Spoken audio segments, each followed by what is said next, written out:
Two, one, and blast off. Hello, and welcome to DeVere Fair Stadium on the campus of Decatur Central High School in Southwest Indianapolis. I'm Steve McAtee, and I'll be bringing you all the action as your third-ranked Plainfield Quakers challenge the arch-rival Decatur Central Hawks in Week 6 of the Indiana high school football season. Well, last week your Quakers remained undefeated, and the game went into a running clock early in the second half.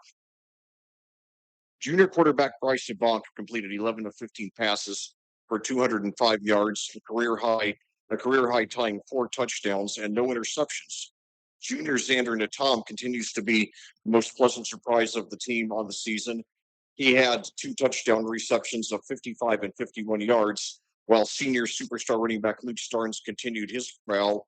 He rushed 16 times for 208 yards and 2 touchdowns. In addition, 2 Quakers scored their first career touchdowns, sophomore Cohen Vanderbush on a reception and senior Kaon Mew on a rush. And sophomore Ty White also got his first career offensive touchdown on a reception. Now 5-0 for the third consecutive season. Plainfield is trying to avoid its third consecutive 5-1 start as they visit the opponent that has tormented them the most over the years, the Decatur Central Hawks.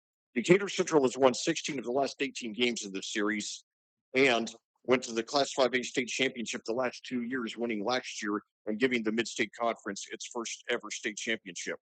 The tournament success factor forced the Hawks to move up to Class 6A, meaning they cannot play Plainfield in the playoffs this year as the Quakers remain in Class 5A.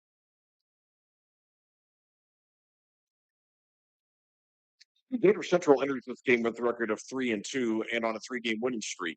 They lost their opener 30-28 in overtime to Avon, hurt by superstar starting quarterback Bo Polston, a 4-year starter, suffering a shoulder injury, which also caused him to miss the next 3 games. The next week, Decatur Central lost again, this time 28-6 to New Palestine.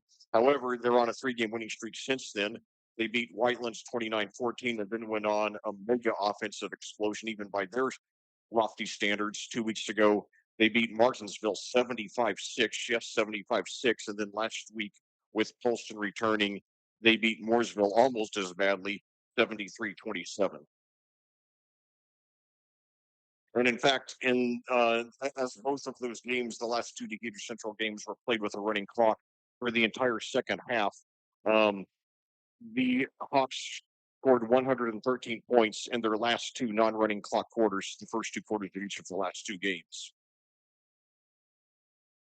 Now, so far this season, Plainfield has rushed 173 times and passed 138, a ratio of 1.2 to 1. Junior quarterback Bryce Bonk, after being mainly a game manager last season, starting as a sophomore, has emerged as one of the best quarterbacks in Central Indiana, completing 90 of 139 passes, 64.7%, for 1,082 yards, 13 touchdowns, and only 2 interceptions. His large receiving arsenal is led by the team's most pleasant surprise, as I mentioned, junior Xander Natam, who has 35 receptions for 482 yards and 7 touchdowns. He's followed by sophomore Cohen Vanderbush with 14 receptions for 171 yards and 1 touchdown. Senior superstar running back Luke Starnes with 10 receptions for 152 yards and a touchdown. And sophomore Austin Ward with 9 receptions for 82 yards and 2 touchdowns. On the ground, the Quakers are led, of course, by senior superstar sensation Luke Starnes, a 3-year starter who has 120 rushes for 858 yards and 10 touchdowns.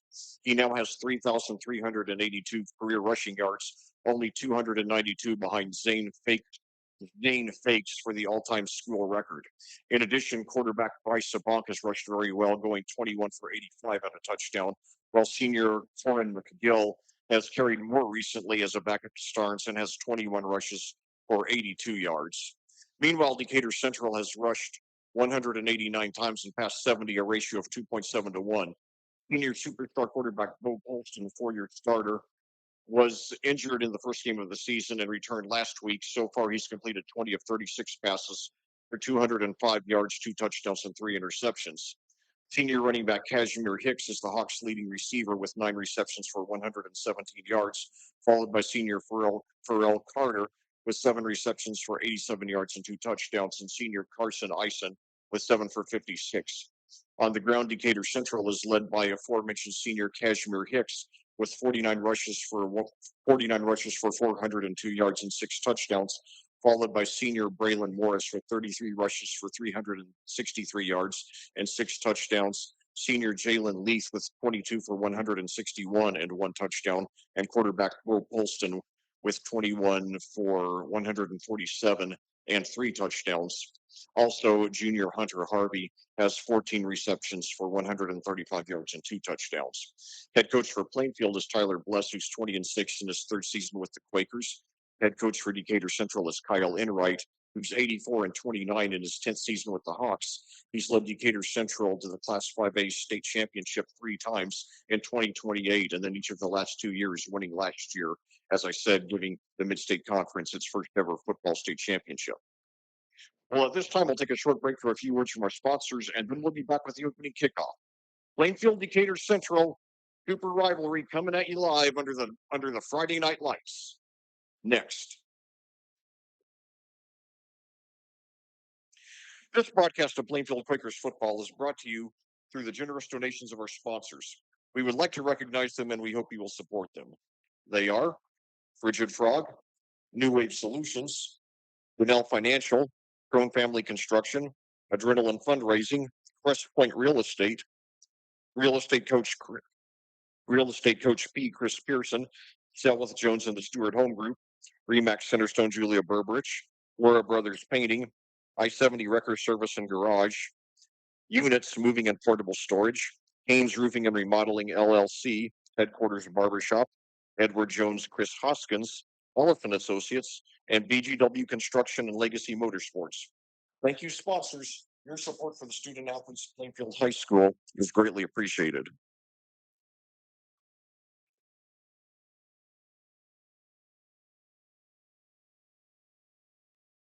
Well, back here at Southwest Indianapolis, we're getting ready to start that super rivalry game. We got 4:13 to go on the pregame clock. We've got a huge crowd here. This is homecoming night here at Decatur Central. Of course, we had our homecoming last week with that big win over Greenwood.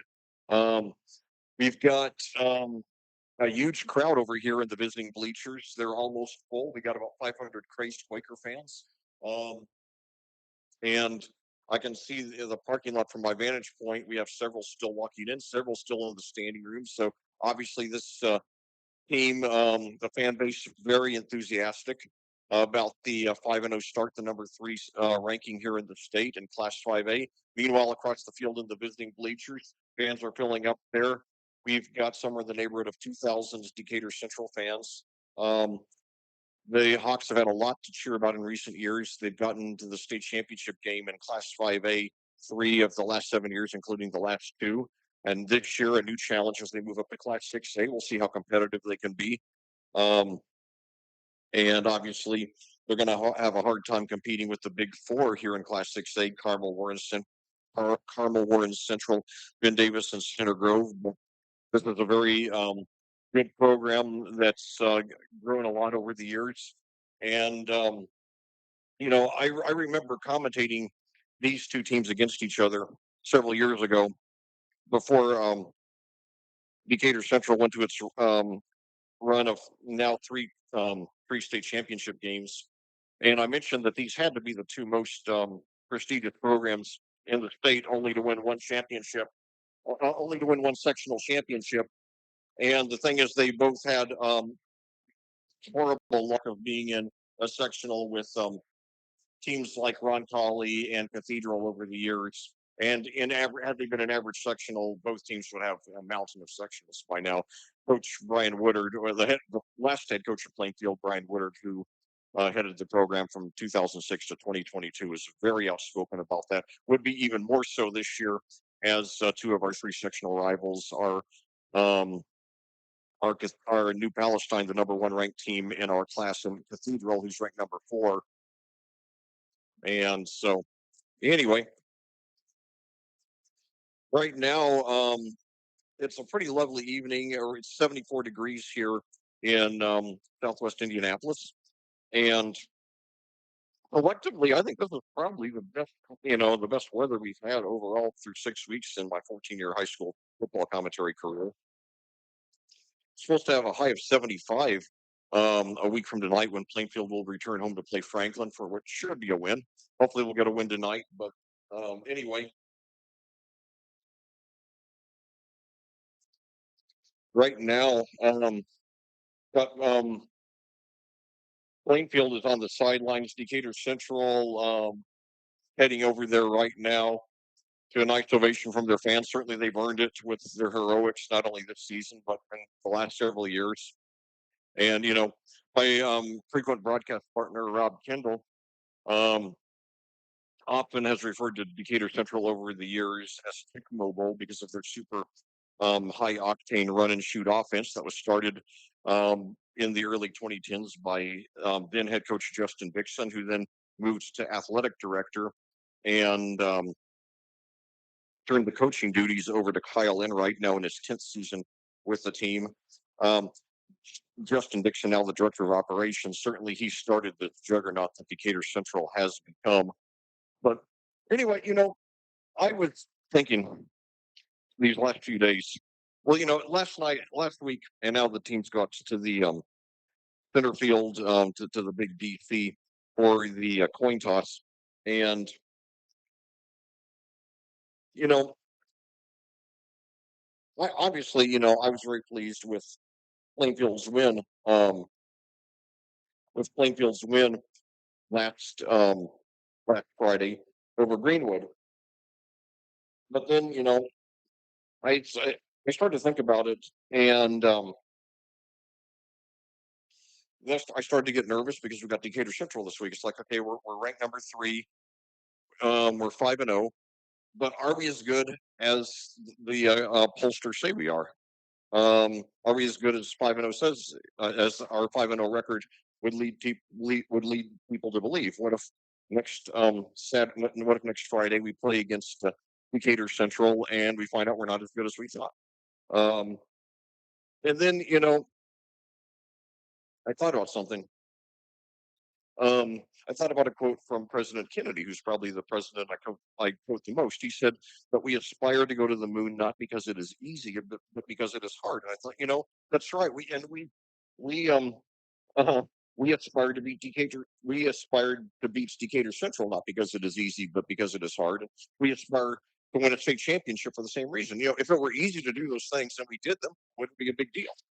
Um, so we aspire to greatness here at Plainfield, and we're coming closer to that with every game. And so I hope that seeing that we have our toughest opponent of the regular season tonight by far will get these kids to work even harder and keep the eye of the tiger and just work hard every day in practice, give it everything they have, and be ready to take Decatur Central's best tonight because they've given it to us a lot over the years, and hopefully get the win. But even if not, if we play our best, if we play our A game and we get beaten by a better team in a higher class, which Decatur Central now is, so be it. But anyway, we'll see how it goes. But yeah, thank you to President Kennedy for that. To President Kennedy for that inspiration, and um, hopefully we will do something that's hard tonight. All right, so Plainfield set to kick off.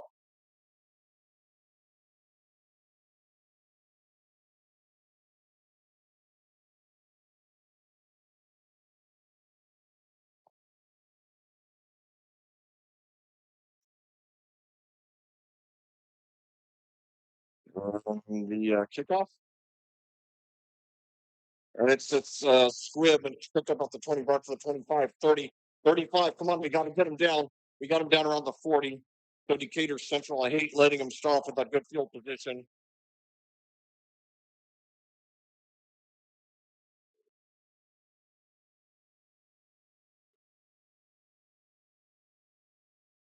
Holston playing his third game of the year tonight for Decatur Central on his way to the University of Toledo. He is a rare four-year starter as a quarterback in high school football here in Indiana.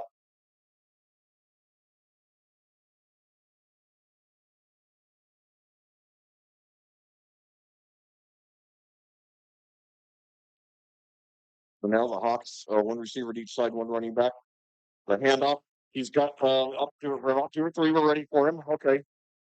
Good start to the game for the Quakers defense.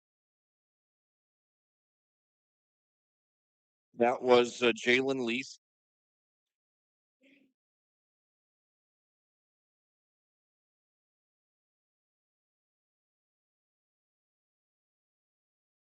Bringing up second down. They haven't put the they haven't put the ball on or yards to go yet. It looks like he got one there, but yeah, the scoreboard not working tonight. Sorry to say, I will do the best I can. Two receivers now to the right. One Leith still the running back, Polston in shotgun. Now a hands off to Leith again. This time he's got a hole. He's up for about 5 or 6, so it's going to be close to the first down. Boy, that'd be great if we could stop him. They're down at 4 now. So Leith 2 for 6 to start off on the first drive.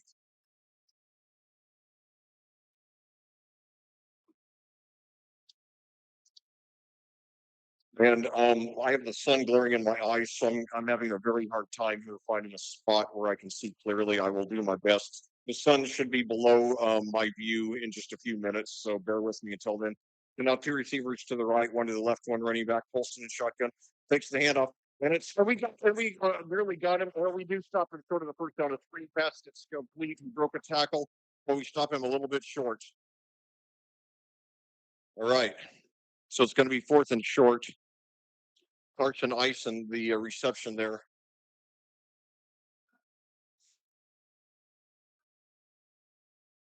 4th and 2. Hawks apparently are going to go for it. So yeah, I'm up against the handicap here. The scoreboard's not working, and got the sun in my eyes. So now pitch back there, and he's got the first down and more up to about the 48 or so. So out a 4-yard gain there.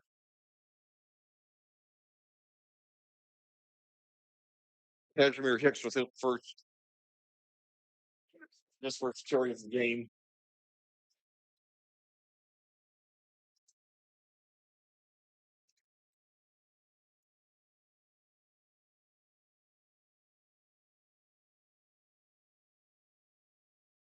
Now, thanks for bearing with me here. I like fight the sun here. So 2 receivers to the left, one to the right. I'm in the visiting press box alone with my son for the sake of clarification. So now high snap, but he gets it, hands off there. I believe that's Hicks again, and he gets up close to the first down.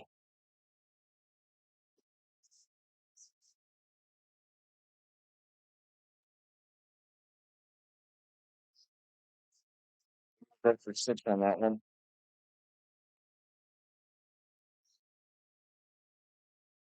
Apologies, that was Pharrell Carter there.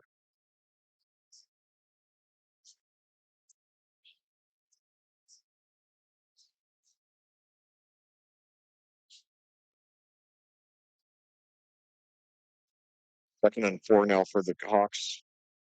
Now a handoff there, and he could go all the way. He's inside the 20, and he's going to be close to the first down. Now it's Polston there. They said he's down at the 10.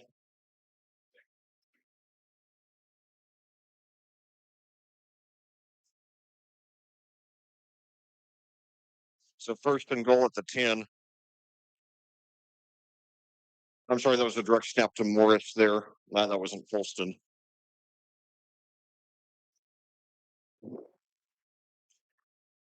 My commentary will be much better as soon as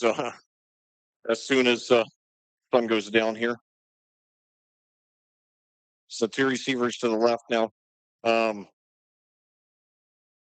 Handoff up the middle for a short gain.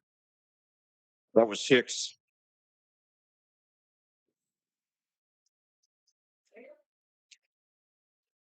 Now Hicks with the second reception picks up 4.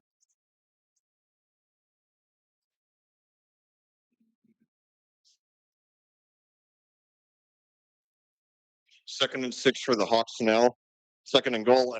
Second and goal at the 6 for the Hawks. And now two receivers, and now a handoff there to Morris, and he goes up and he gets up for 3 or 4, so it's going to be third and short.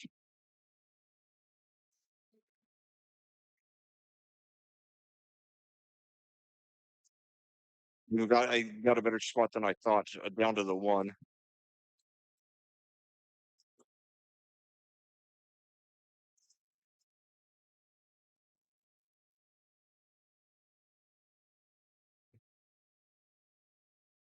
So now the third and 1, third and goal with the 1 for the Hawks. One receiver out to the left, one running back. Morris in no Colson now back in there, and the handoff is into the end zone for the touchdown. That was Hicks. So 7:46 to go in the first quarter. Decatur Central scores on their first possession.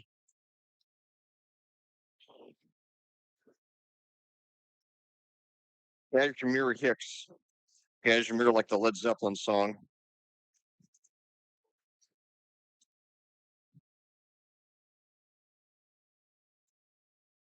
The Decatur Central attempting the 2-point conversion. They're 8 for 22 on 2-point conversions on the year.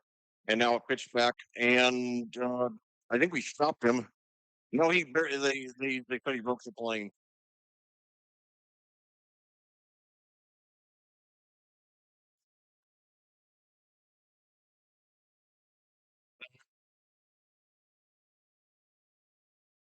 And that'll force it if we score now. That things like that force us to make the extra plays. So Kyle Enright, a fearless coach, and certainly Decatur Central did very well on that first drive. I thought we contained them about as well as we reasonably could have, but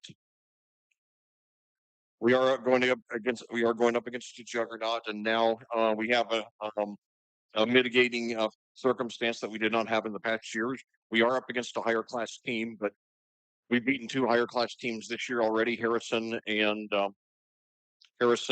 Perry Meridian. So hopefully we'll beat a third tonight.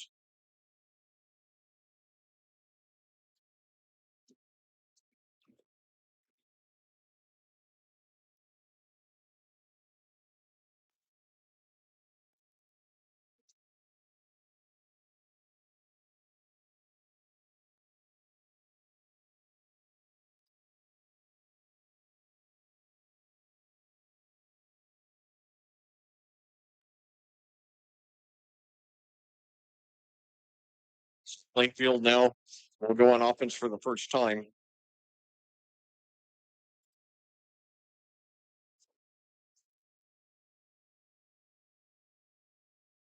Let's do it, boys.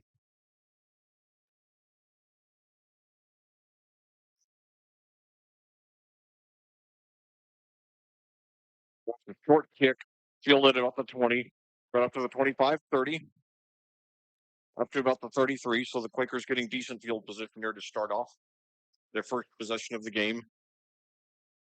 I'm very low tonight. This is the closest I've been to the ground in any press box for a game I've commentated since I guess the last time I was here 2 years ago. That 26-23 win that Ashton Vogel won for the Hawks on a 49-yard field goal near the end. So now the Quakers, 2 receivers now to the left. Luke Starnes, the running back. Bryce Sabank is the quarterback. Takes it and now throws over to the left side. He's got I couldn't tell from my vantage point if he. Hey, they said it was incomplete. I couldn't tell from my vantage point if he caught it or not.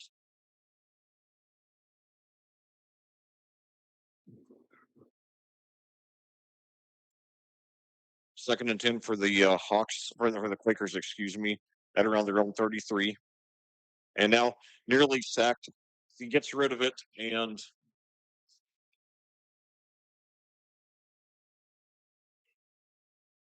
falls incomplete. So Sabanko for 2. And what we've got to avoid is falling in. So the Quakers now 2 incomplete passes on their first offensive possession, down 8-0, already, in a 3rd and 10 hole. That's not a good position to be in. Just relax, boys. Now they got 2 receivers to each side. Starnes still in there at running back. Sabank in shotgun, 7:31 to go. Takes it, screen pass, and he's got a completion, and he could go all the way. Yes, yes, touchdown! Oh my God! Oh my God! Who was that? Was that Natom? Oh my God! We can play with these boys. I didn't see that coming on third. Yeah, Xander Natom, his ninth touchdown of the season, 7th receiving. Oh my God! What a huge sigh of relief for the Quakers. We go down 8-0 on Decatur Central's first possession, and then on ours we go down on 3rd and 10, and then we redeem ourselves in the big way. Now Ethan Edwards on the extra point. It is up, and it is good. Edwards now 21 of 24 on the season. The Quakers still trail 8-7, but man, huge sigh of relief knowing that we're not in over our heads like I think we felt we might be after the way the game started. So an approximately 67 yard pass from Bryce Sabank to Xander Natom, and the Quakers are back in this game. And I am sorry, I apologize for whatever reason. Um, Now they've gotten to the point where they have the downs and the go yard line on the scoreboard. So I will do the best I can. So just bear with me if I make any mistakes. That combined with having the sun still in my eyes here in the visitor press box, which is only about 3, 4, 5, 6, 7, 8, about 10 rows off the ground. I do not have a good view. I will do the best I can. I like the quietness of here, but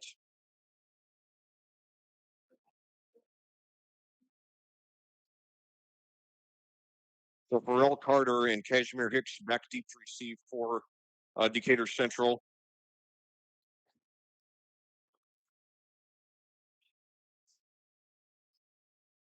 Now another mid-level kick fielded around the 20, and again brought up to right around the 40. I think they're just trying to keep the ball. Edwards has kicked better the last couple of games. He's got his first 2 touchbacks in the last 2 games, but I think they're just trying to keep the ball out of the hands of Carter and Hicks. Those 2 guys are dangerous. So to Bonk now 14 touchdown passes on the season, more than half of them 8 coming to just to Natom. And if I sound like and now finally the sun is almost completely out of my view now. So I apologize for the obstacles I've been put in so far. Other than that, I like being here in the quiet of the visitors press box though. That is one good thing about it. So now handoff there, and he's gets a first down and more up to about the 45.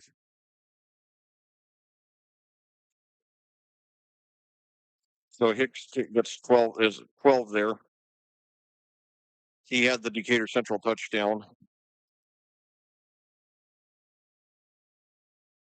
So the Decatur Central, it's at the Decatur Central 46. Sorry, the Plainfield 46, excuse me.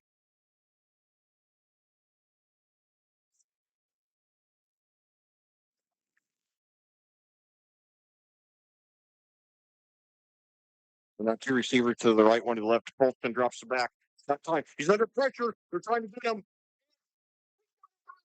Yeah, yeah. He's right up in front of That's got to be intentional grounding. All right. So if that's good, if Polston knows that we can, that we can pressure him like that. All right. So that's a -7 there on that sack on Polston. All right. Good job, boys. 2nd and 17.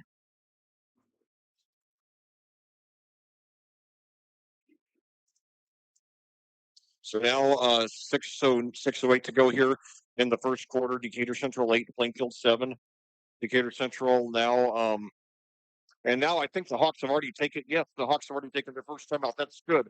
Not even halfway to the first quarter, and we've already pushed them to take a timeout. All right, I like what I'm seeing. We came to play tonight. We came believing that we could win, and we didn't get daunted when we were down 8-0, and it had it 3rd and 10. I'm really proud of these guys. Let's keep it up. I don't, I always say nothing is wrong with losing. Everything is wrong with losing for the wrong reasons. If we lose tonight, I want it to be simply because we couldn't play a better team and made them earn the victory. And remember, we're not playing Decatur Central in the playoffs this year because we're not in the same class anymore. They moved up to class six. They moved up to class 6A. We stayed in 5A, so we had to go. So we don't necessarily need the psychological edge as much as we have in past years when we've met in the regular season. So, let's just give it all we got and show that we deserve that 5-0 start, that we deserve that number 3 ranking in the AP poll, also number 3 ranking in the USA Today poll, and number 4 ranking in the Indiana Football Coaches Association poll. So now 2 receivers to the right, 1 to the left. Bolton, they blitz him, and he gets rid of it. All right, 3rd and 17. I like what I'm seeing here. I like what I'm seeing here.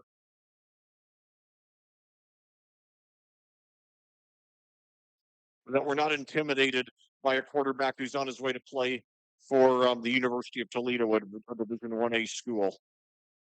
And I like Polston very much. I think he's a great young man. I wish him well, except of course in this game. So he actually once shared one of my posts on Twitter, or X as it's now called, and that meant a lot to me. So I'll tell more about that later. So Jonathan Rolling now out to the right as a wide receiver there for Decatur Central. Now they got Morris back in there at quarterback. He takes it, rolls right. We nearly sack him. He slithers his way out of it, but he gets out of bounds for a short gain.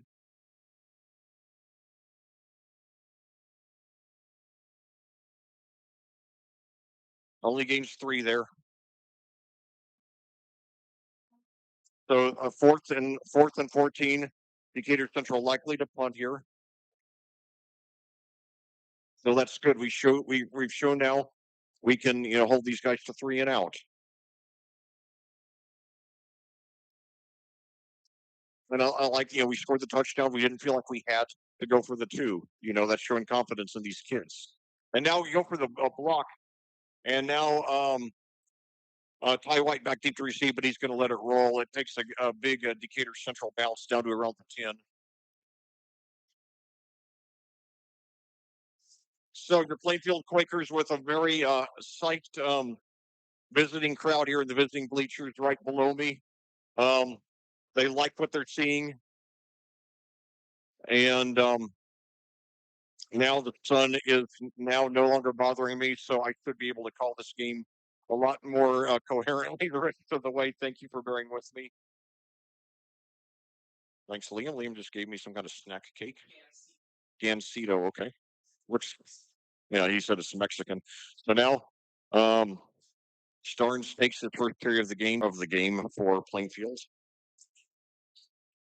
It'll be interesting to see. Starnes has rushed for at least 90 yards in every game. He's gotten 100 plus in all of the others. Hopefully, okay, now they gave him 1 here. And now, handoff again. This time he's getting about 4 or 5 runs out of bounds here.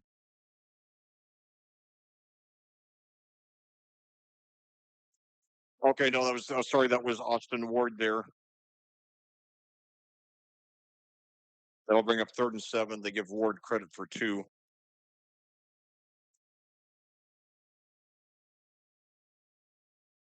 So the Quakers only 3 yards on their second possession so far in 2 plays. Of course, last time they started off with 0 yards in the first.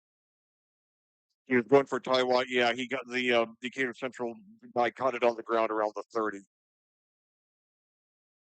Yeah, I think there must have been some miscommunication because it didn't look to me like he was anywhere close to White.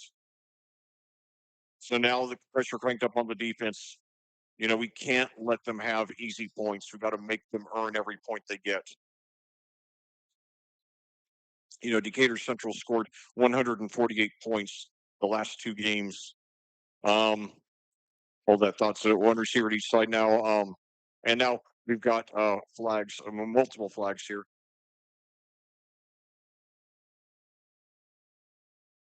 False start, so that gives us a little bit of a break. So 1st and 10 becomes 1st and 15. So now they've got the scoreboard fully going, and so hopefully it'll stay that way the rest of the game. This is the biggest challenge I've ever had in my memory as a commentator. So it looks like the worst of it is over now. 1st and 15 now for the Hawks at their own 36. Now, hand up, but we're right on top of them. We bring them down. All right. So the defense rising to the occasion. That was Hicks again. We held them to 3-and-out last time after they scored easily on the first possession. 2nd and 15 for Decatur Central at their own at the Plainfield 35, following Sabonk's interception, only his third of the season versus 14 interceptions. One receiver at each side now. One running back, and now we've got another flag here, and Plainfield seems to think it's against Decatur Central, and it is. All right. So two penalties on this possession by the Hawks.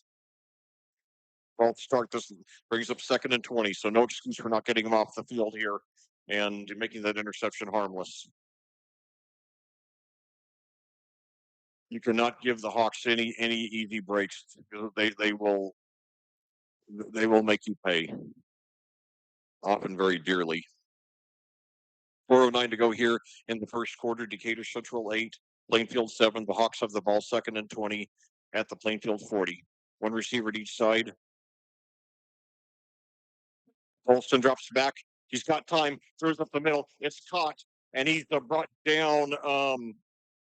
He gets about 14 or 15. It's going to bring up 3rd and about 5 or 6. So the pass completed to Ison. The second time those two have connected for a pass tonight.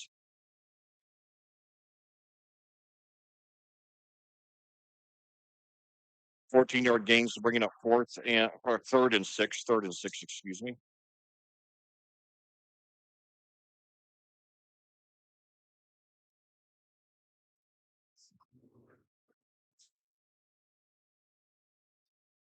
Third big play for the Quakers. Now a pitch back, and we stop him. We stop him. Yes, yes. They gave it to Kashmir Hicks, but we stopped him. All right, all right. Stopped him dead in his tracks. So it's going to bring up 4th down. No gain for Hicks. That's like anytime you stop Hicks for no gain, that's an accomplishment. Okay, well they say a gain of 1, still 4th and 5.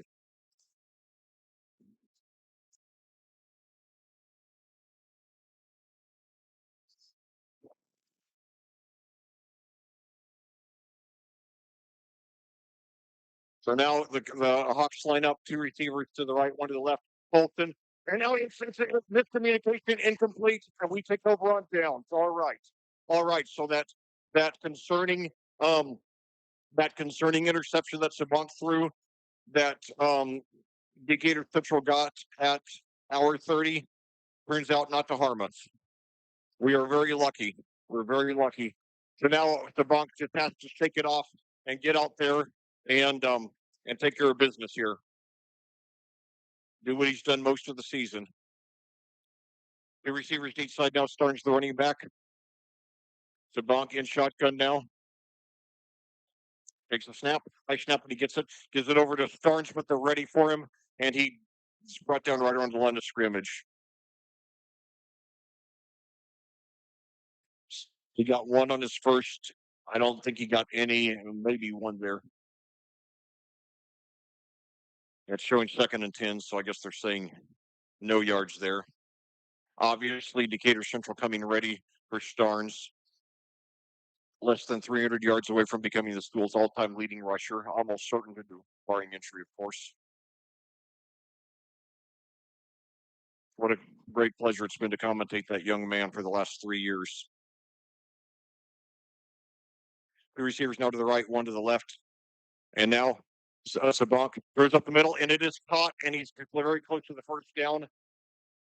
He was on the ground when he caught it, but it's going to bring up 3rd and about 1 or 2. That was Natom, not Natum, as the commentator, as the PA announcer just said.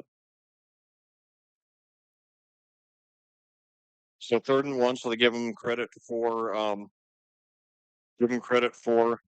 9 on that one. Got to get this first down here. We're at the at our own 34, 3rd and 1. And now high snap, but he gets it again. And this time, and now Barnes breaks a tackle. He's got a first down and more.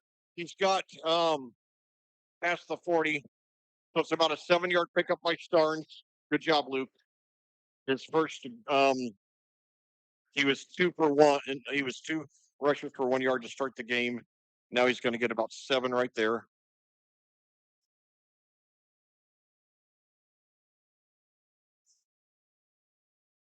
And where do they set the ball?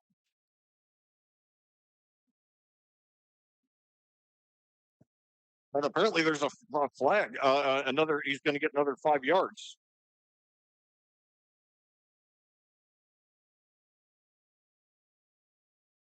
Okay, so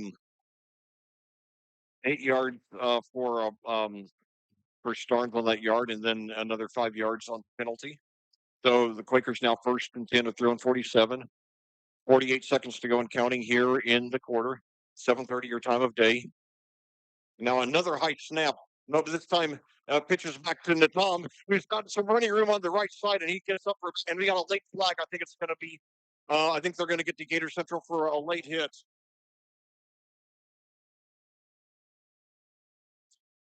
After Natom gained about 7 on that trick play, there was a there was a fake handoff, and then um, he rolled, and then Sabank faked the handoff and rolled right and pitched back to Natom. All right. So apparently it's going to be an unnecessary roughness. So 6 yards plus another 15. So the Quakers now 1st and 10 at the Decatur Central 38. 32, excuse me, 32. Got to keep the momentum going. And now this time he cuts the room. He breaks the tackle inside the 15, almost to the 10. Luke Starnes with his first explosive play of the game, and we're showing we can play with these guys. Let's do it. And another thing, and I meant to say this in the pregame.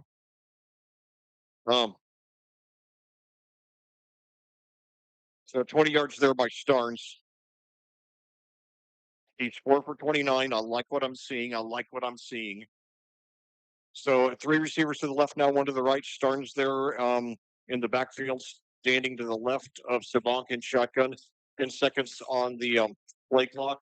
And we're going to let it run down. So after 1 quarter of play here in Southwest Indianapolis, your Plainfield Quakers hanging tough. They trail the Decatur Central Hawks 8-7, but the Quakers have the ball 1st and 10.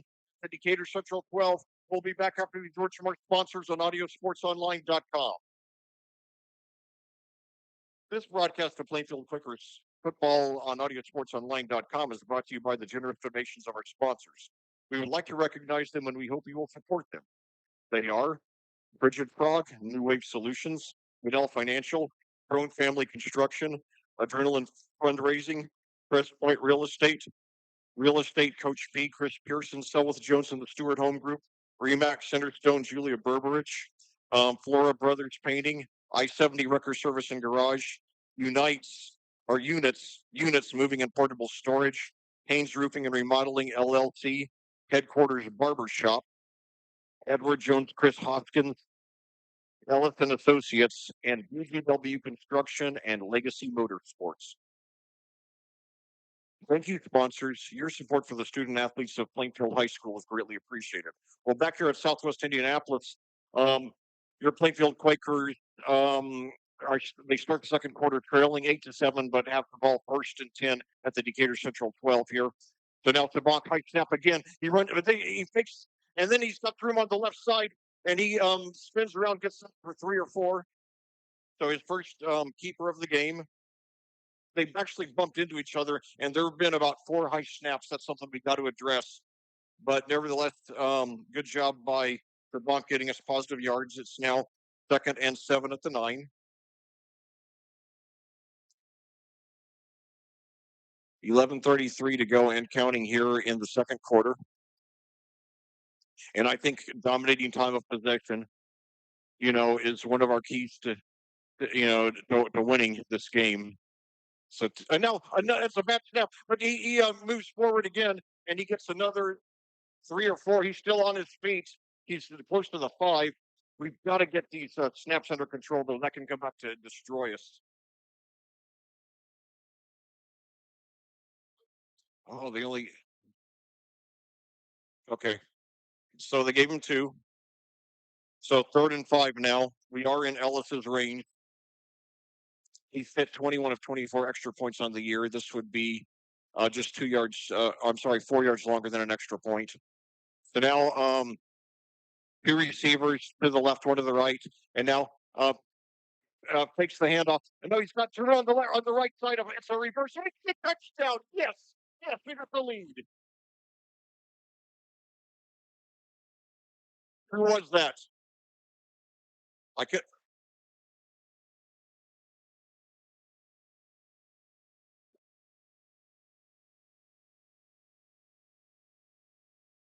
waiting for the call on the PA.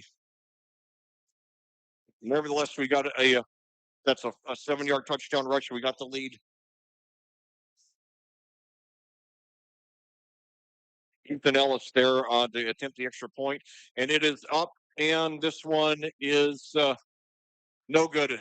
Wide left. Nevertheless, we got a 13-8 lead. So things looking up for your Quakers. Um, wish we hadn't missed that extra point, but things looking good so far. Just a second here.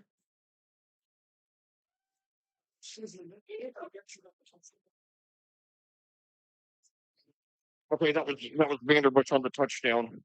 All right, so he got his first career touchdown last week. Now his first career rushing touchdown tonight on a trick play. So Cohen looks like he's doing his older brothers Caden and Kale proud, and looks like the sophomore will be joining his older brothers in Division 1 ball. So and so well, and one reason why I gave Plainfield a fighting chance to win this game um, is that they have a lot more offensive weapons to hit you with than they did last year. Last year, Decatur Central could largely win by clamping down on Starnes. This year, it's a lot more complicated with the kind of offense we have.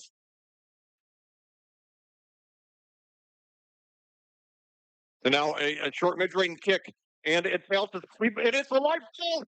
And okay, Decatur Central covers, but we made a good run for it.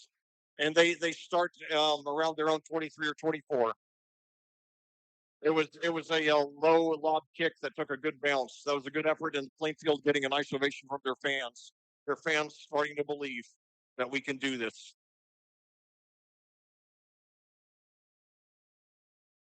Man, I'm psyched.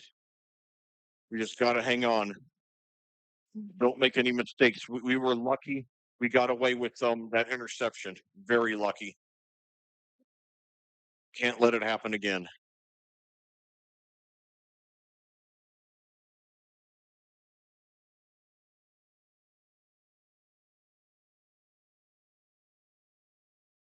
And now takes the hand off there. Morris does, and we got him, and we he might have gotten one, and that's about it. Braylon Morris and Bo Polston trading off quarterback duties tonight for Decatur Central.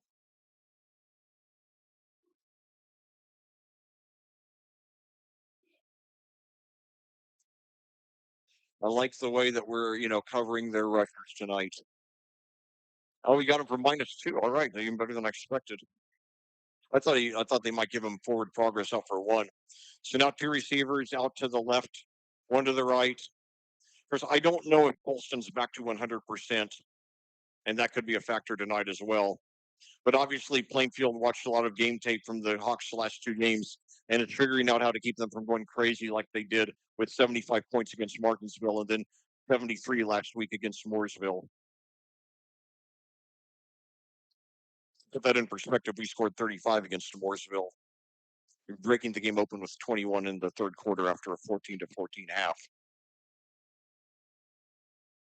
So now 2nd and 12 for the Hawks, and that's the thing. We're putting them in, second and longs, third and longs. We got to keep that up all night. We do that, the game goes heavily in our favor.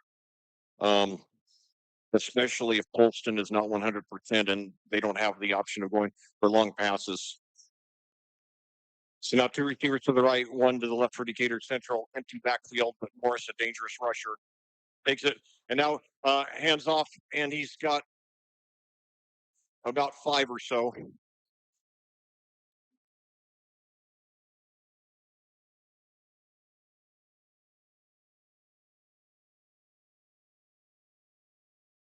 So gain of 5, bringing up 3rd and 7.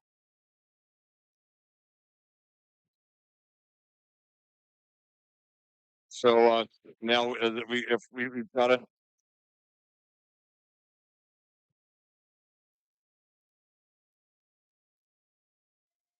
Now we just have to. Sorry, I'm so excited. Yeah, we just got to. And now it's the pass is deflected. The pass is deflected. All right. So it's 4th and 7. So presumably they will punt here. They're putting a lot of pressure on Polston when he's in the game. I like that. 9:29 to go. And the Quakers, another 3rd and out. Another 3rd and out. I didn't know if we would be able to do that. But so far we are.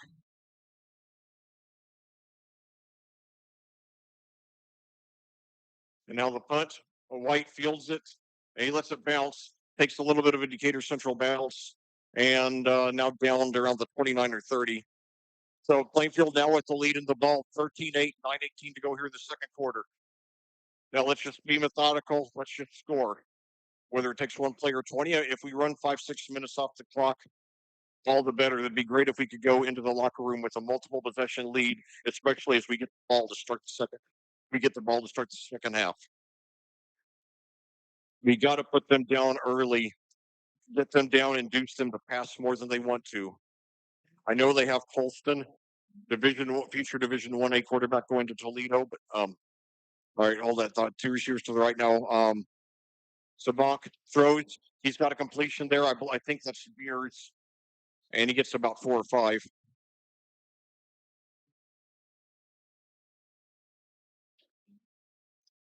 (9:04 to go. Yes, Mason Beers finally got his first career touch. Has finally got his first career touchdown a couple of weeks ago. The senior who's paid his dues. So 2nd and 5 now for the Quakers. Beers just quietly heads, and now we've got a penalty here before the snap, and apparently it's against them based on the reaction of the crowd. Okay, so we got the automatic first down. It's a 5-yard penalty on Decatur Central. Decatur Central has really been hurting itself with penalties tonight. Hopefully that will continue. We need any breaks we can get. So 3 receivers now to the right. 2 running backs now. Hands off there to I believe that was McGill. He's brought down right around the line of scrimmage. Let's see how they call it. They'll bring 2nd and long.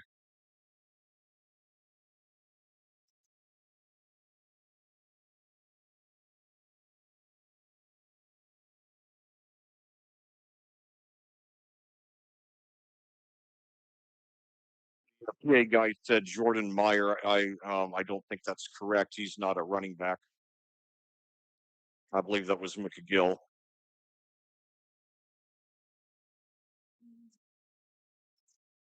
There's no gain there. But now a screen pass, and he's brought down right around the line of scrimmage there. That was Jack Nagy. So that's a loss of two, bringing up 3rd and 12. So that's not a good situation to be in, but hopefully we'll pull it out. And now we got I think there was a Decatur Central guy who jumped off, so that'll give us at least 5 more yards there. So instead of 3rd and 12, now not so daunting, 3rd and 7.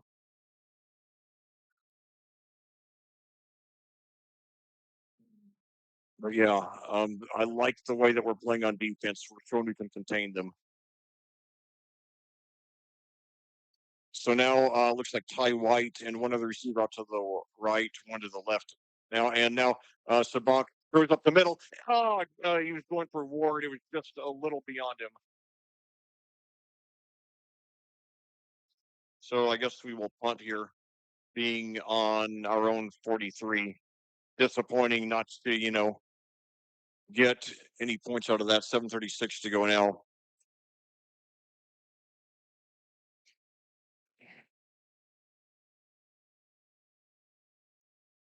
It's one of those things. When we went down 7-0 after Decatur Central scored pretty easily on the first possession, I feared the worst, but we've come back to get two scores since then to take the lead. And now the punt bounces around the 30, and now it's down right around the place it first hit. It bounced high up in the air. Not sure if it was going more in our direction of theirs, but nevertheless, Decatur Central now taking over at their own 29, 7:30 to go in the second quarter. Plainfield 13, Decatur Central 8. The Quakers 5-0, Decatur Central 3-2, and on a three-game winning streak. Started off slow. This was their first year in division, their first year in Class 6A after two consecutive trips to the Class 5A state championship game, winning last year. They've won 16 of the last 18 versus Plainfield, including the last three. The Quakers trying to get back on track in the series tonight.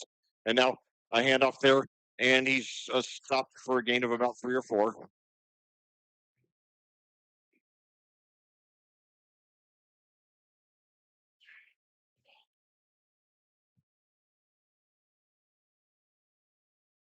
I just didn't realize they had overhead lights in here. That helps.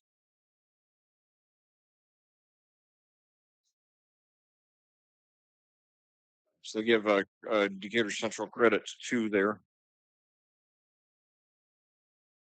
That was Leith there, second. So bringing up 2nd and 8 at Decatur Central at their own 31. Two receivers to the right, one to the left. Now it's a screen pass, and he's up for about 5 or 6. That was Polston completing to Carter there.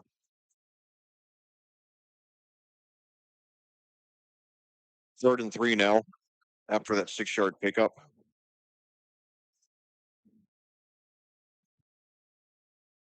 Carter with his first reception of the game. 3rd and 3 now. Come on, boys, let's stop him here. And now Morris gets on the right. I think that we stopped him short of the first. He's going to be close, but probably no. They said he got it. Must have been just by the skin of his teeth. Looked like he was a yard short to me, but anyway.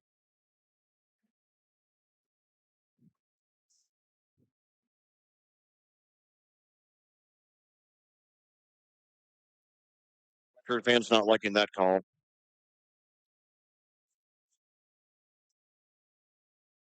So so one receiver to the right now, and now pitch back there, and he looks for his room. He's got some room on the right side, and stays on his feet, plows forward, and gets close to the first down.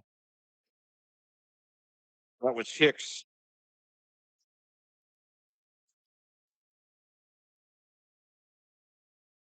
I think some of the Quaker fans wanted holding. I think they're going to give Hicks credit for about 8 there. Hicks got the only Hawks touchdown so far. 5:22 to go now, by the way. Decatur Central with 2 timeouts. Plainfield still with all 3. 2 receivers to the left, now 1 to the right.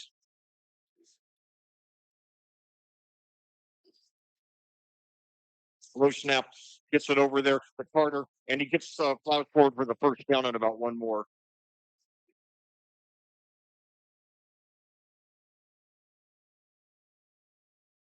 Liam, you got the car keys? Yeah. Okay, no problem. Thanks. I just wanted to make sure you had them. I just wanted to make sure my son Liam had the car keys. He had to go into his car to get his phone charger.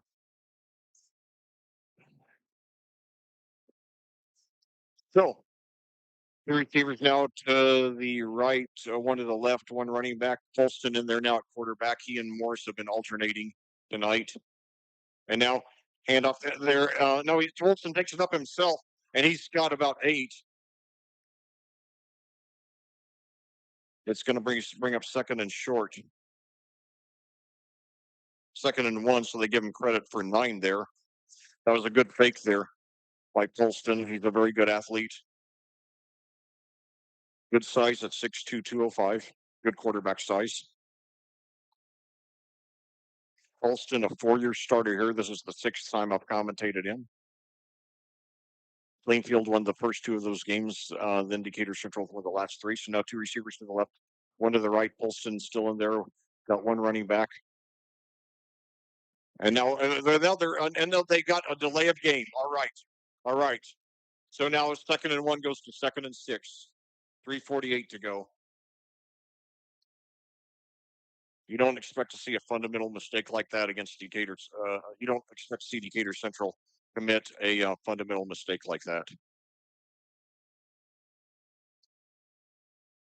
So 2nd and 6 now for the Hawks at the Plainfield. Plainfield 46. Plainfield leading 13-8. 3:45 to go and counting here in the first half. Decatur Central still with 2 timeouts. Plainfield with all 3. So now Carson Eitzen lines up to the right. 2 Hawks receivers to the left. 1 running back, Colston in shotgun.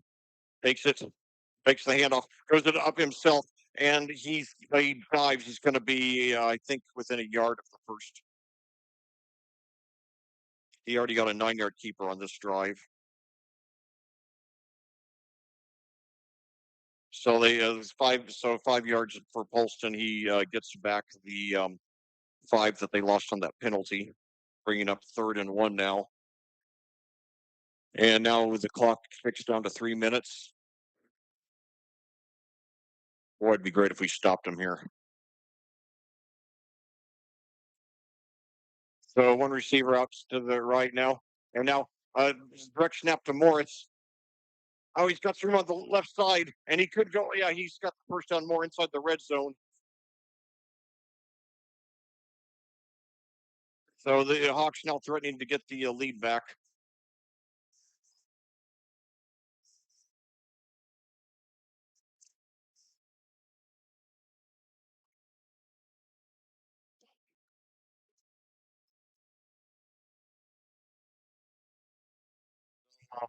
That's a 22-yard pickup there.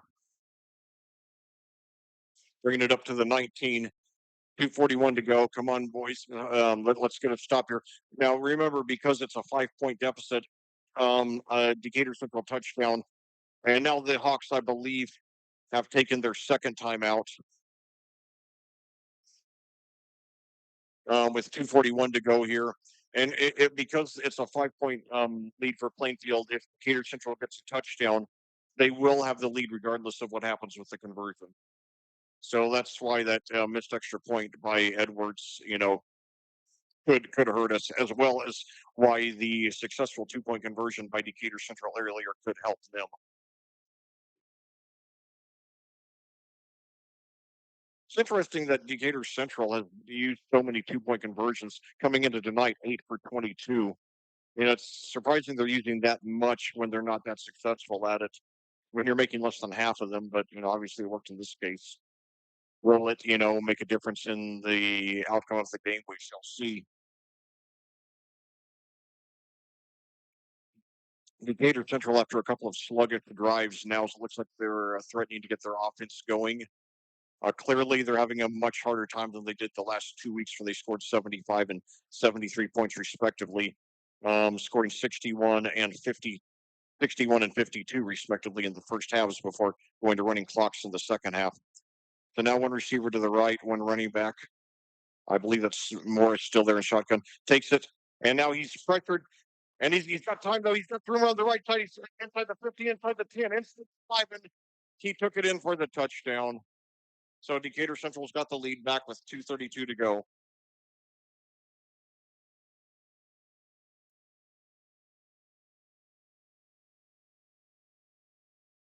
Well, we still could get the lead.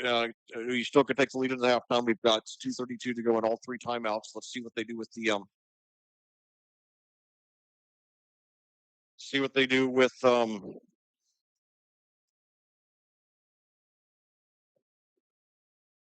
let's see what they do with the conversion here. It looks like they're going for two again. First one was a success. Got an I formation there. They pitch over. No, they faked it, and he runs in. And did he get it? Yes. Good fake there.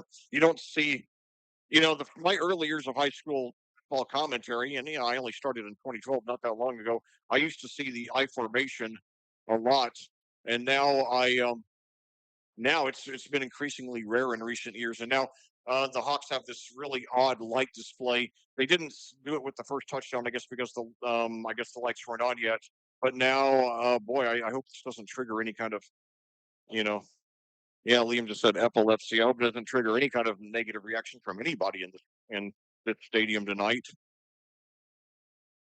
Um, so anyway, your Quakers now go down by 3.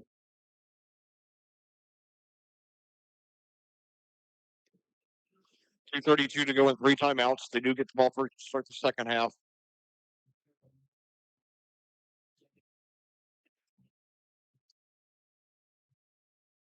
My son Liam, he's a really smart kid. He actually discovered there is an air conditioner here in the press box tonight. I'm so thankful. I didn't even think to look for that. Most, uh, I'm not accustomed to seeing any kind of, climate control devices, in high school football press boxes. So for those of you just joining us, your score: Decatur Central 16, Plainfield 13. The Hawks just took the lead on a 19-yard touchdown rush by quarterback Braylon Morris, who's been alternating the snaps tonight with senior superstar Bo Polston, who just returned last week after missing 3 games with a shoulder injury.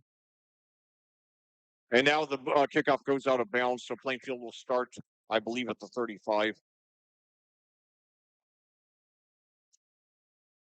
Man, this is a tense game.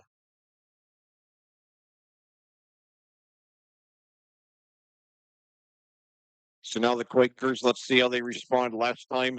Um, last time Decatur Central scored, we responded in 23 seconds on 3rd and 10 with a 67-yard touchdown pass from Sabank to Natam. Let's see how we do here.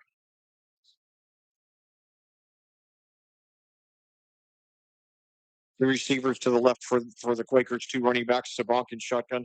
Hands off to Stearns. He's got up for about 5 or so, maybe a little more.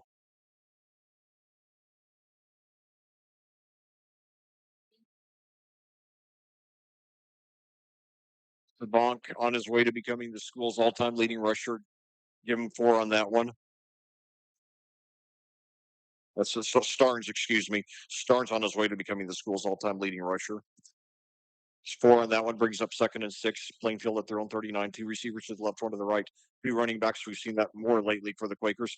And now throws over to Vanderbilt, but it's too low. Too low. Very critical 3rd down. We don't want to give the Hawks a chance to take a 2-possession lead into the locker room. As long as we stay within one possession, I think we got a good shot. We go down to 2 possessions. I think we're in trouble.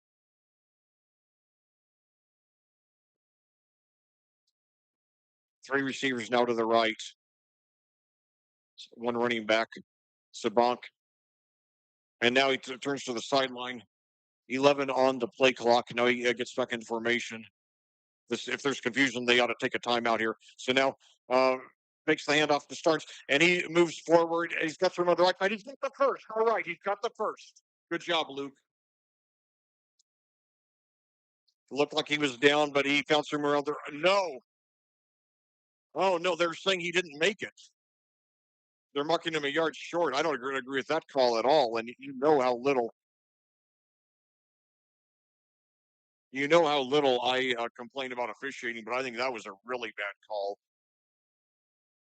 Unless maybe his knee was, knee just nudged the ground when when he was when it was not in my vantage point. But other than that, it looked to me like he got to the 46. They've got him marked at the 44, which would be 4th and 1.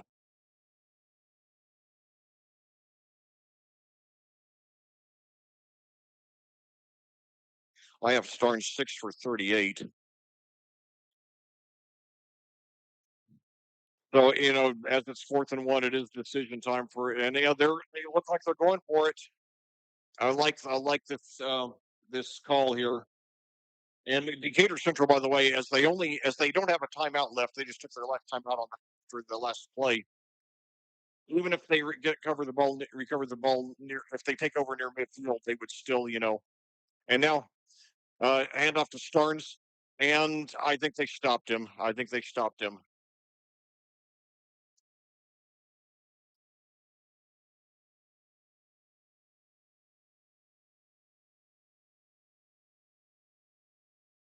Yeah, for no gain. Yeah, I would have liked to have seen a less predictable call there, especially because Starnes, for the most part, is not.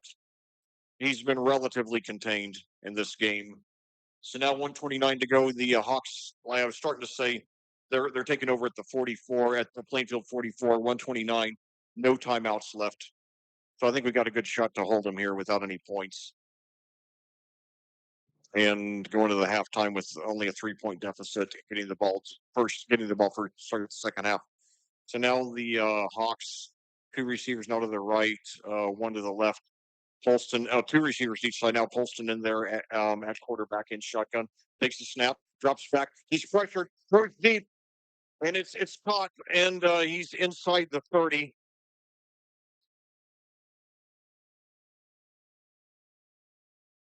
So Polston to Carter for about an 18-yard gain there.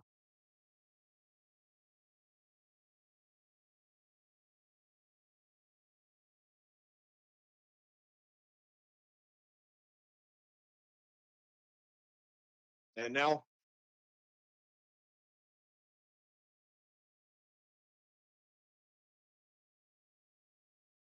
Polston to Carter for a short pass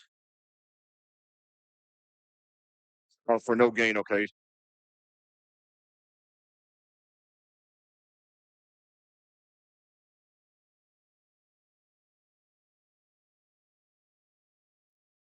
So So 106 to go. Decatur Central has the ball 1st and 10 at their own 27, leading 16-13. 106 to go here in the second quarter.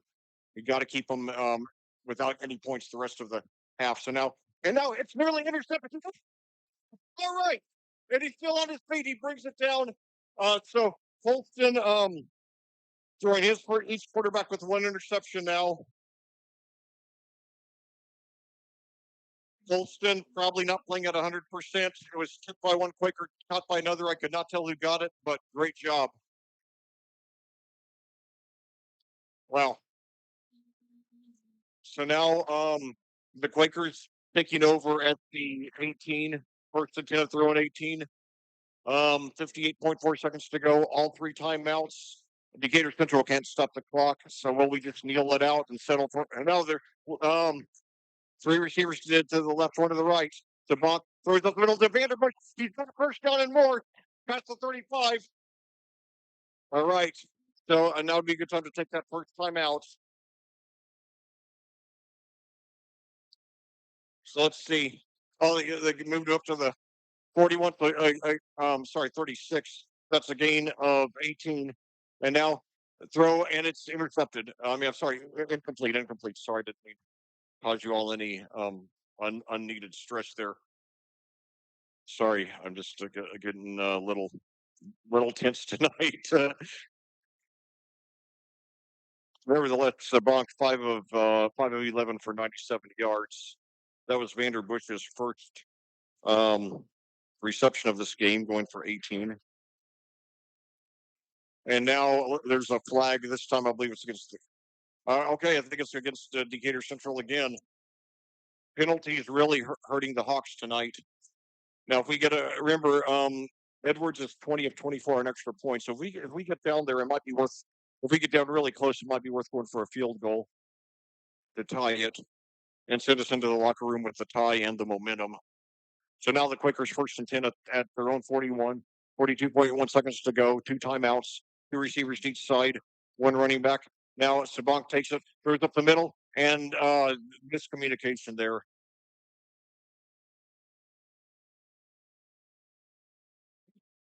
Going for Natam. Sabank has completed only 5 of 12 in this game. 39 seconds to go. 3rd and 5 now after the penalty on 2nd and 10.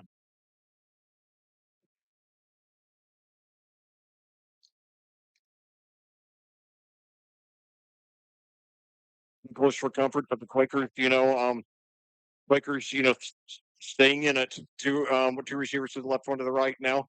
Sabak, screen pass, completes his target. That's room on the right side. He's got the first down and more inside the 50. So that's about a 10-yard gain by Luke Starnes. I think they ought to take the timeout, the second timeout now. No, their first. They haven't taken their first yet. Excuse me. He got 10 there. Maybe they're going to try to spike it.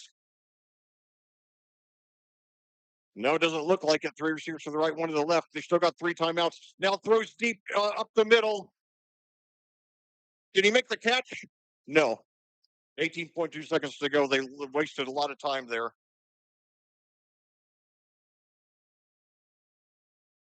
But on the games where Starnes has been contained on rushing, he has had some good yardage on receiving, including there where he got us 10 yards on that big first down.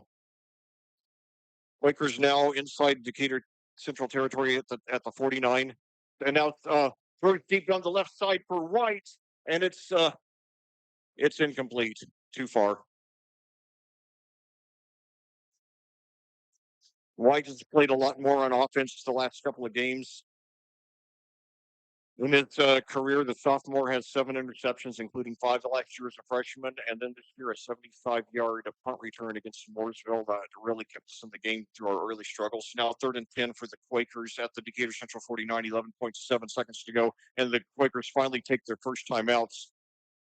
Not really crazy about the clock management on this last drive. Um, maybe we're thinking that we can catch Decatur Central off guard by playing the hurry up offense. It's easy to second guess. Nevertheless, I was prepared for the possibility they would be, a few possessions down now. As it is, they're only down by 3. They've led for over half of the game.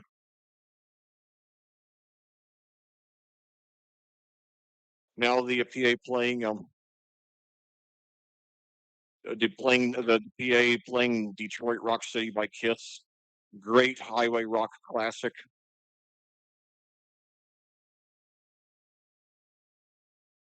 My favorite version of that is the one on. I think it's Alive 2. I think it's the album opener. Great classic from I think 1976, 77. So anyway, Quakers now 3 receivers to the right, one to the left. Starnes Sabak drops back, throws up the middle, and it's just too far. He was going. It looks like he was going for Vanderbush. So after after Starnes picked up the first down, bringing it to the Decatur Central 49, 3 consecutive incompletions there by Sabank. So yeah, this is why I wished after Sabank um, got that first down if they would have just spiked it or used a timeout. As it is now, 7.4 seconds to go, fourth down. Of course, if they do get a first down, they can call the timeout, and they just took another timeout here. So, 8:08 your time of day, your score here in this rivalry game. Decatur Central 16, Plainfield 13. The Quakers hanging very tough. They have lost 16 of the last 18 versus the Hawks, including losing to them in the playoffs 5 of the last 10 years. Um, they went on a 13-game winning streak against Plainfield. Um, from 2013 to 2021, Plainfield broke that with 2 wins in the 2022 season, 34-32 in overtime, and then a 13-10 in the sectional championship game, both games at Plainfield. Um, the latter game gave Coach Brian Woodard his elusive sectional championship in his farewell season, having previously gone 0-6 in sectional championship games. So now back to action here, possibly the last play of the first half. Two receivers to the right, one to the left, two running backs. Now hands off to Starnes. I'm not sure what they're thinking there, but he only gets about to three. And did they take the timeout? I believe they just took their last timeout. Maybe they thought that okay, well, never mind. That was I forgot that was fourth down. So maybe they thought they could get a surprise first down. Maybe they thought that Decatur Central would be anticipating a pass and Cards would have a gaping hole and be able to get something big and at least get a first down and use that last time out. As it is now, Decatur Central taking over at their own 46, 1.7 seconds to go, no timeouts. They're a crazy enough team, and I mean crazy in the most complimentary way, that I would not be surprised if they attempted a scoring play here. Holston is in there. Normally, I'd say he has the arm to get it downfield. I don't know how good that shoulder is right now, though. So now with three receivers to the left, one to the right. Screen pass. It is completed, and he's brought down for about 7. That was Leith there. So your Plainfield Quakers hang tough. They head to the locker room a lot closer than I think most of us thought it would be. Your score: Decatur Central 16, Plainfield 13. We'll be back after these words from our sponsors on AudioSportsOnline.com. This broadcast of Plainfield Quakers football on AudioSportsOnline.com is brought to you by the generous donations of our sponsors. We would like to recognize them, and we hope you'll support them. They are Frigid Frog, New Wave Solutions, Gunnell Financial, Crone Family Construction, Adrenaline Fundraising, Crest Point Real Estate Coach P. Chris Pearson, Sullis Jones, and the Stewart Home Group, Remax Centerstone Julia Berberich, Flora Brothers Painting, I-70 Wrecker Service and Garage, Units Moving and Portable Storage, Haynes Roofing and Remodeling LLC, Headquarters Barbershop, Edward Jones Chris Hoskins, Ellison Associates, and BGW Construction and Legacy Motorsports. Thank you, sponsors. Your support for the student athletes of Plainfield High School is greatly appreciated. Well, back here at Southwest Indianapolis, we have a very, very intense barn burner of a game going with your Plainfield Quakers hanging very tough. They trailed the Decatur Central Hawks only 16-13 at the half. It's been a close game throughout. It's been a one possession game throughout. Decatur Central got the ball first and played like they planned to roll over Quakers the way they did their last two opponents, beating Martinsville 75-6 2 weeks ago, then last week um, beating Mooresville 73-27 on their first play. Cashmere Hicks scored a touchdown on a 1-yard rush. The 2-point conversion was good, making it 8-0.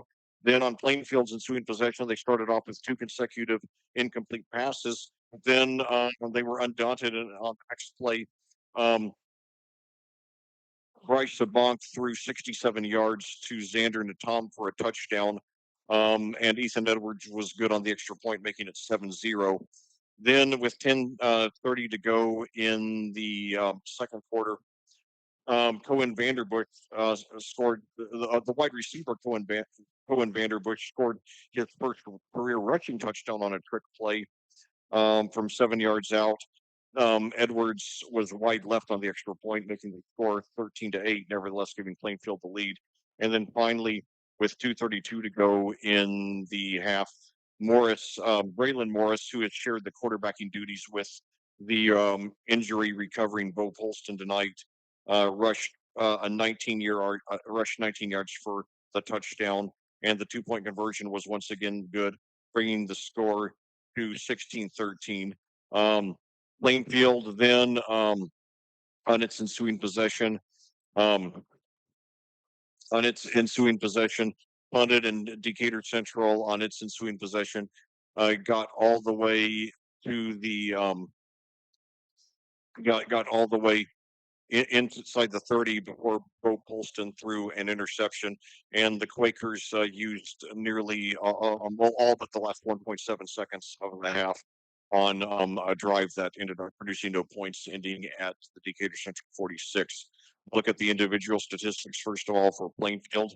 Bryce Sabank has had a hard time getting getting his men open.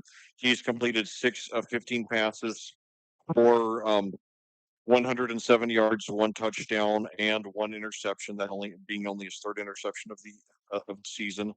Um,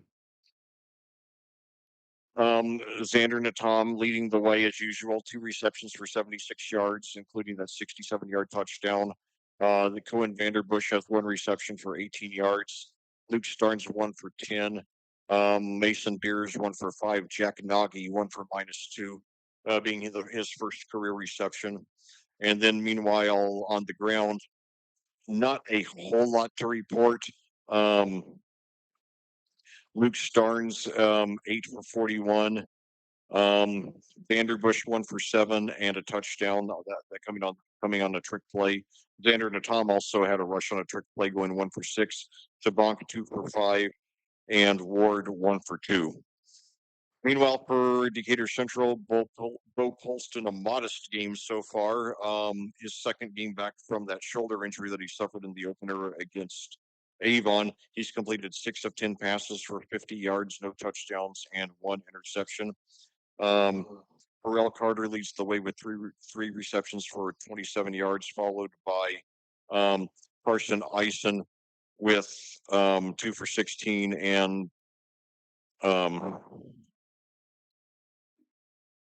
and Jalen Leaf 1 for 7. On the ground, Braylon Morris, who's split quarterbacking duties about 50-50 with Polston, has rushed 7 times for 81 yards and a touchdown. Kashmir Hicks, 7 rushes for 33 yards and a touchdown. Bo Polston, 3 for 7. Jalen Leaf, 3 for 7, and Pharrell Carter, 1 for 1. So basically, Plainfield, if they had finished if they had finished another drive, um, they would be in the lead now. As it is, they're still in striking distance. They get the ball first to start the first half. I'm still fairly optimistic about their chances. If they relax, and just play with the eye of the tiger, use a lot of ball control, consume a lot of time and get some points, they still have a shot to do this. I'm a little nervous because Decatur Central looks like they are finally starting to hit their stride on offense, at least rushing, which is how they got the bulk of their points in the last couple of games. Um, Holston had a modest game last week in his first game back. Um, I don't believe he's at 100%. He hasn't thrown any super deep passes tonight. Um, I certainly wish that young man very well, but just stating a fact, he does not appear to be 100%. And so I think if Decatur Central does win this game, it's going to be primarily on the ground. Now, what I want to see from Plainfield in the second half, it's clear that they came to contain Starnes, and they've done that relatively well. I have him 51 all-purpose yards, eight rushes for 41 yards, 1 reception for 10 yards. So he's still on pace, by those numbers to get 102 yards, all 102 all-purpose offensive yards. So it's not like they're shutting. It's not like they're shutting him down. I don't think any team, maybe Warren Central or somebody they might be capable of shutting down Starnes, but obviously most teams aren't. Not even Decatur Central, coming off two consecutive um, state championship game appearances, including a championship last year. But I think if we can have a little more success passing. Um, you know, uh, S- S- Sabank he's completed passes to at least five receivers in every game this year, including this one. He's completed five tonight, although four have only one reception. If he has a little more success passing, and has two or three guys who get multiple receptions and start commanding more defensive attention, that could open some holes for Starnes, and he could eventually get that breakthrough. So we just got to keep up what we're doing, and we've got a shot.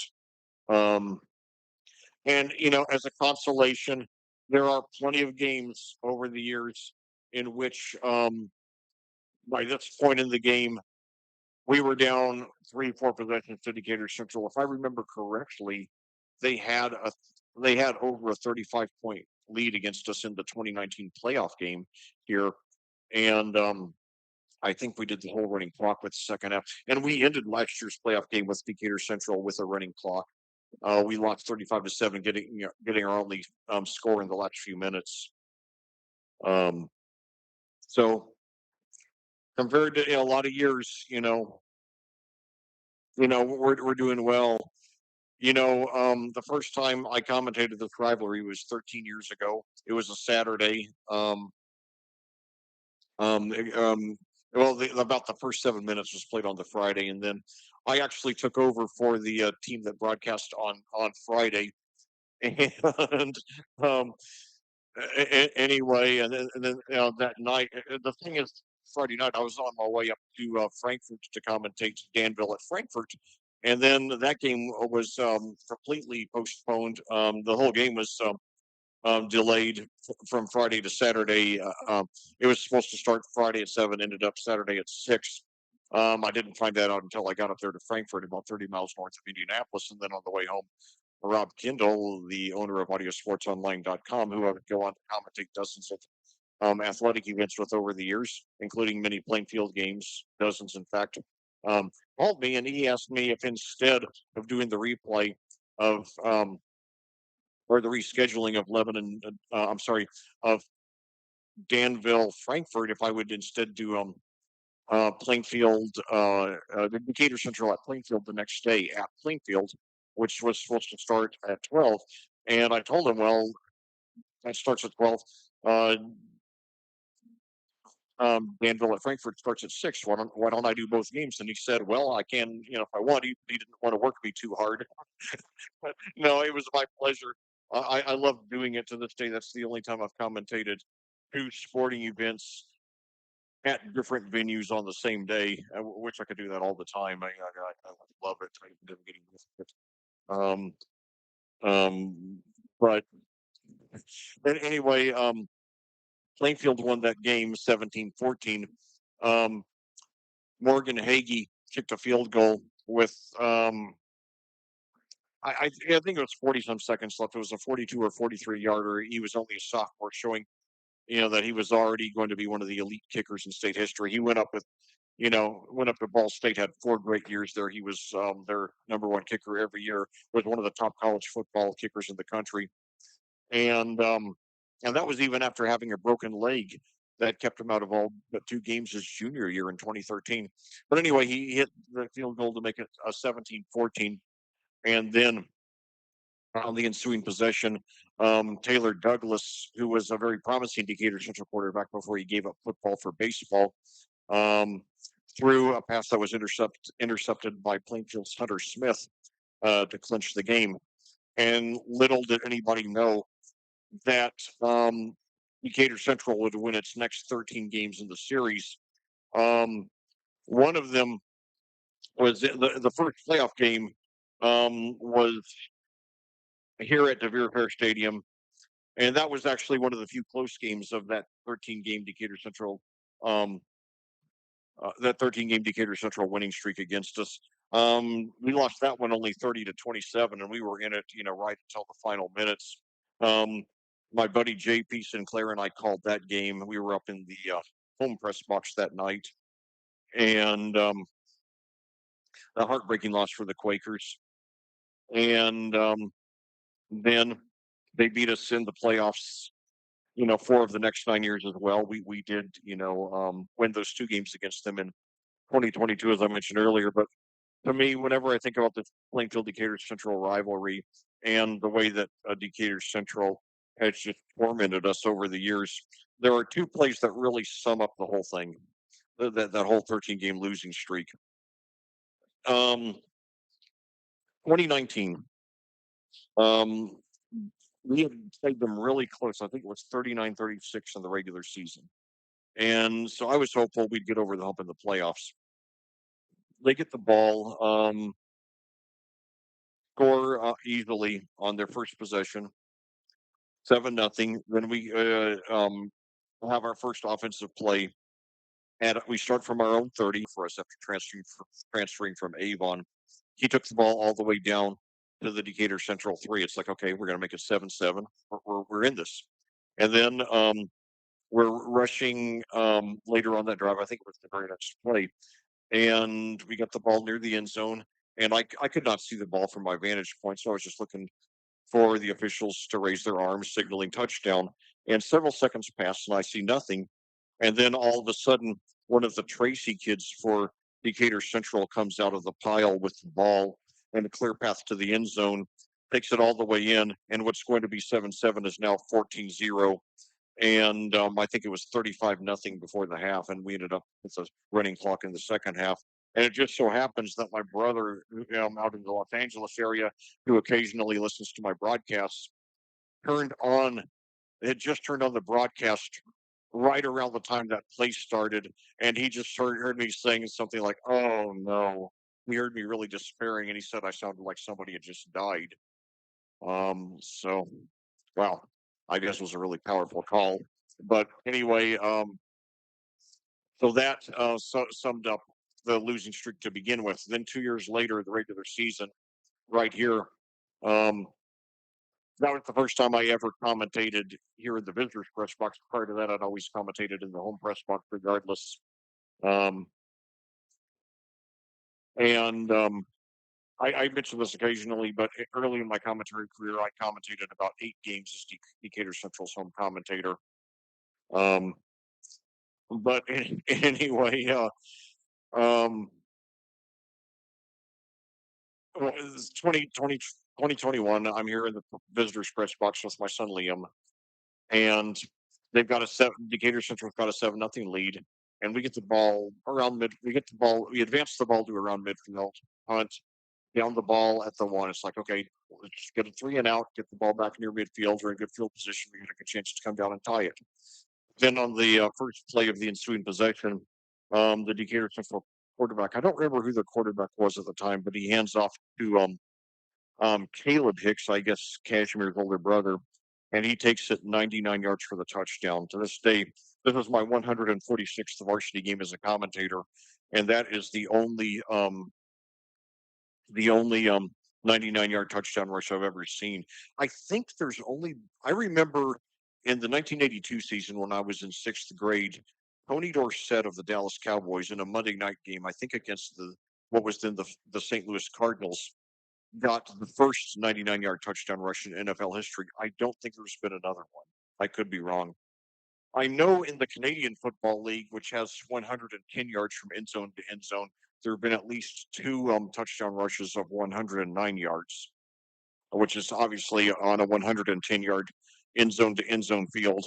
That's the most you can do. In Canadian football, for those of you who don't know, the middle of the field is the 55 rather than the 50-yard line. And you know, but but then the next year, I remember when we beat um, Plainfield. We had when we next year when we ended the losing streak to Decatur Central, as the Quakers returned to the field to a nice ovation from their fans. Um, 8:28 your time of day now, 3:16 on the halftime clock. I remember when we when we when Decatur Central came to our place the next year, we got I think it was a 14-0 lead. I know it was a 2 touchdown lead. Decatur Central came back. I think they took up the lead at one point. The game goes into overtime. Um, we get a touchdown to take a 6 point lead. 32-26. We got the ball first in overtime, by the way. And then there was a penalty. We were going to go for the one, but there was a penalty against Decatur Central that made it. It was one of those half the distance to the goal penalties. And then at that point, Coach Woodard decided to instead go for the two. We made it, so that means Decatur Central has to get the touchdown and the two to tie it and send the game into a second overtime. They did get the touchdown, and then on the next play, Polston, who was then a freshman, who threw for I believe 356 yards in that game. I know it was over. I know it was over 350, which I think is the most I've ever seen a freshman throw in a game. Commentated. Um, he throws a pass into the end zone, and it's dropped, and then I just exploded, and I shouted, "The beast is out! The beast is out!" Which is a line from the movie Rocky Balboa, the title character, around halfway through the movie when he's crying over his wife's is when he's crying over his wife Adrian's death, talks about this beast inside, and then after he has that fight um against the heavyweight champion of the world, Mason the Lion Dixon, played by real life boxer Antonio Tarver. Um, goes the distance, loses the decision, but still exceeds all expectations and gives an epic performance to be proud of. He tells his brother-in-law Paulie, who he was talking to earlier when he talked about the beast inside. Then Rocky tells Paulie the beast is out, and that's how I felt after we ended that 13-game losing streak to the Hawks. And then, of course, making it even sweeter, just 6 weeks later, we beat them in the playoffs um, on the sectional championship.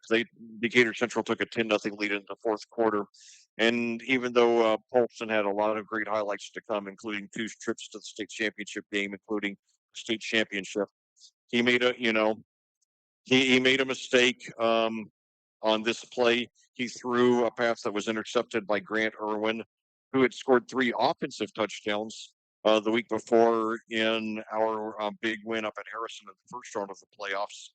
And then he took it all the way in for a touchdown.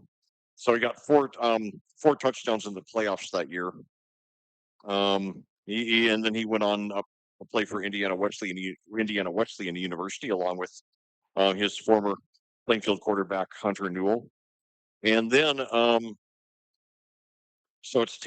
then we missed the conversion, so it was 10-6.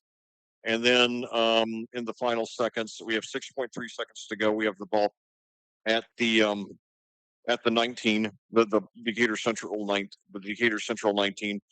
We send four wide receivers out, and Hunter Newell connects with Noah Hetzung, a 4-year starter wide receiver, in the end zone.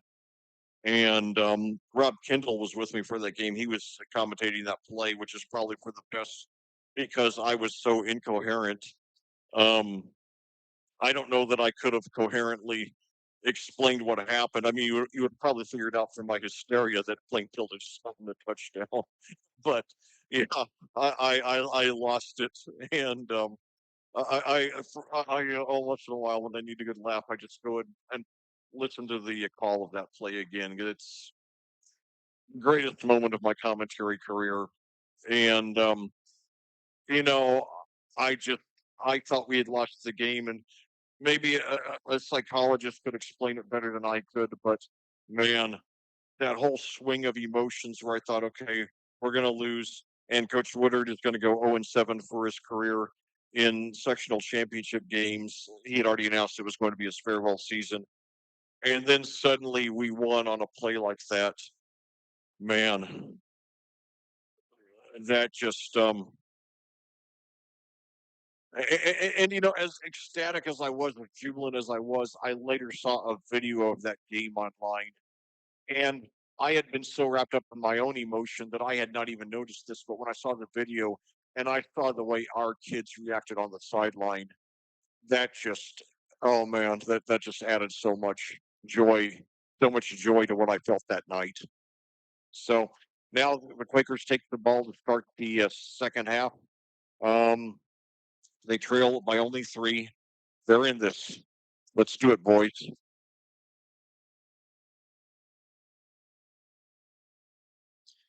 The PA now playing Traveling Band by Creedence Clearwater Revival.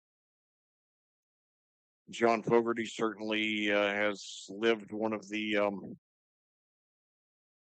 wildest rides in rock and roll history. I was glad to hear that he finally got the rights to his songs back a few years ago. I know he really struggled for a long time. He went 25 years refusing to play PCR material because he had lost the rights to the songs. His grudge against the late Fantasy Records executive turned movie producer Saul Zaentz is legendary. Zaentz died a few years ago. I hope John has finally found peace with that grudge, which really ate him alive for a long time. So now the kick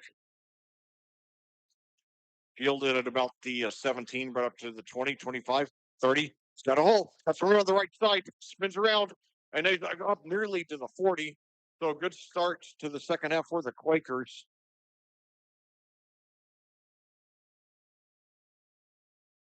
Ty White there, who's showing he can do it offense, defense, and special teams. Super exciting that we got that young man back for 2 more years here. So the Quakers take over first and 10 at their 38. 11:51 to go in the third quarter. Decatur Central 16, Plainfield 13.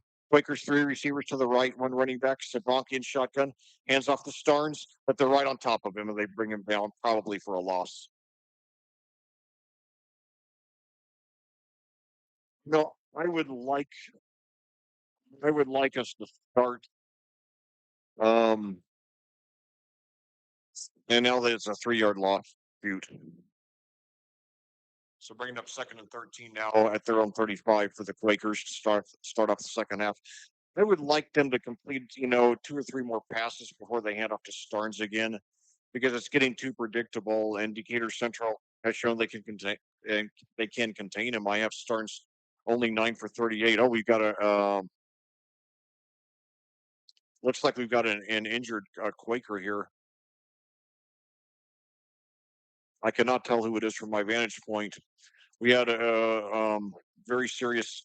No, I believe it's a Decatur Central player because I can't see the I can barely see the player at all from my vantage point, but I see Decatur Central personnel coming over to attend to the injured player. We had a really scary injury last week. A Greenwood kid injured, and I did not see any posts. I looked at the Greenwood Twitter feed after the game, or the X feed now. I did not see anything about him. Hopefully, that means that it was not a serious injury. I never want to see anybody get hurt. Um, and I just hope that after the events of the last 16 days in this country, we're never going to agree on everything, but we've just got to have a consensus in this country that it's wrong to harm people, no matter what you think of them. And now, but it looks like he's going to at least walk off, with assistance, as opposed to the Greenfield kid who was carried off on a on a golf cart last week. By the way, the injured player for Decatur Central is Anthony Torres. He is a junior linebacker, 5'8", 170. When we resume play, it will be second and 13 for the Quakers. Now they're saying second and 14. So Stars has only averaged a little over 4 yards a carry by my count. I think we need to get some complete passes. We need to get several complete passes to open some doors for Stars.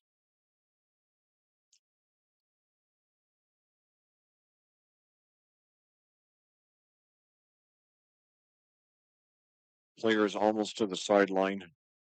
He got a nice ovation from the Quaker fans.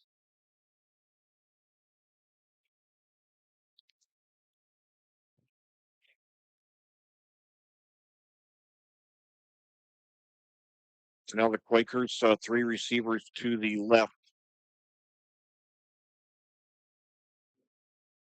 Sabank there in shotgun.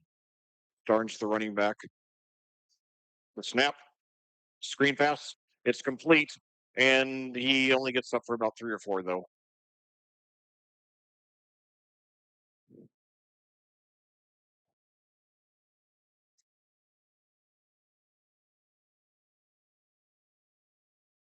And that is completed to Hayden Herbeck for I believe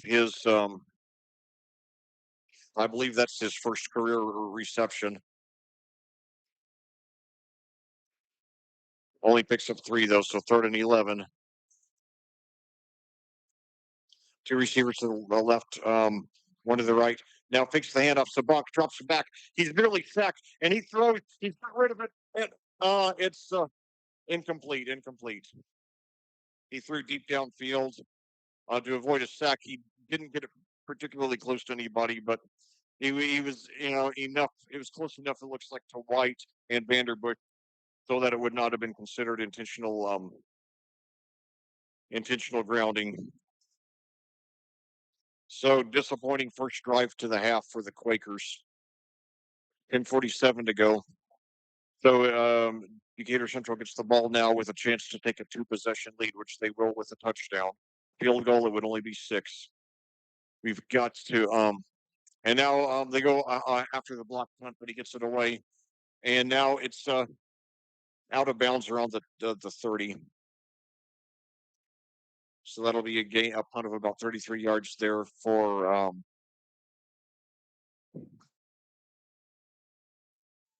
Tucker Mitchell.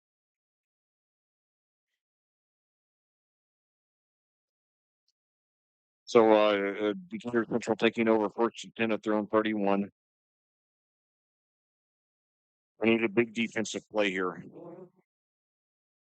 But I'll tell you, the fact that I'm nervous with the 3, and we're only trailing Decatur Central by 3, it shows how high my expectations have risen. So 3 receivers. I'm sorry, 1 receiver to the and now Morris takes it, and he's got a hole, and he could go all the way, and he nearly wow, he had 1 man to beat, but he was beaten just past midfield, but still a gain of 20 plus yards for Morris. He is dangerous.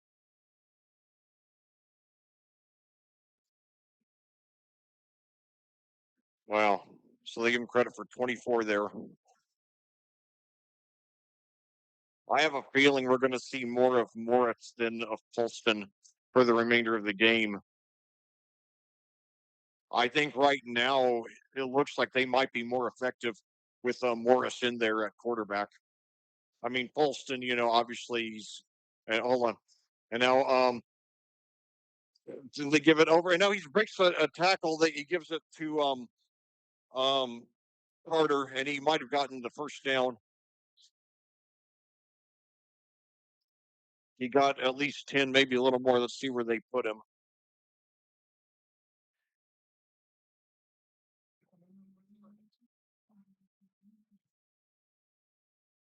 Well, I didn't realize. I thought he stepped out a lot earlier. They're saying he gained 19 down to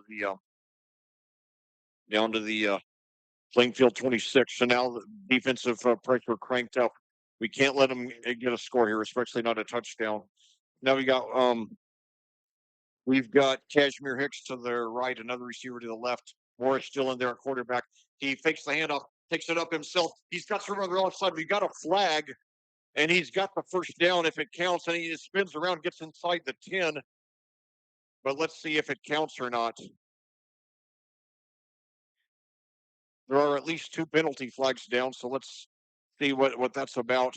And looks like it's going to be coming back, so that's a relief.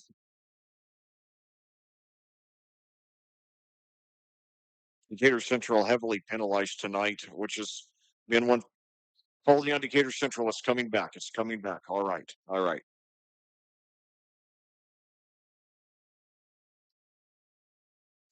Colston, as long as he's healthy, I think he's going to have a great career at Toledo. And he turned down some BCS schools to go there, by the way. So I think he's going to do, really well as long as he's healthy.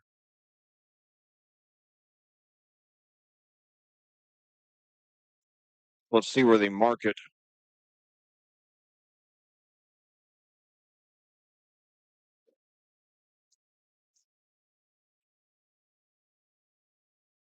Goes back to the 36. So 1st and 10 becomes 1st and 20. All right. Now, no excuse for letting him score here, boys. We got to get him off the field. We got to get him off the field. So now Carson Eisen lines up to the left. Bo Polston back in there with an I formation, pitches back now to Hicks. They're on top of him. He bounces off a receiver, though, and he gets up to about the 30.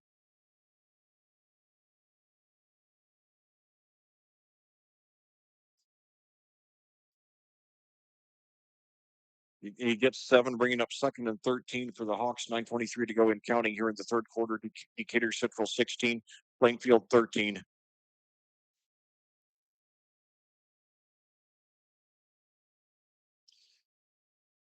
Now they're saying it's at the 40, so it's 2nd and 14. So now Ison lines up to the right this time. Holston with the I formation again and hands off again to Hicks. They're right on top of him, and they bring him down for a gain of 2 or 3, so it'll be 3rd and long. 8:52 and counting. Give him 3, so it's 3rd and 11.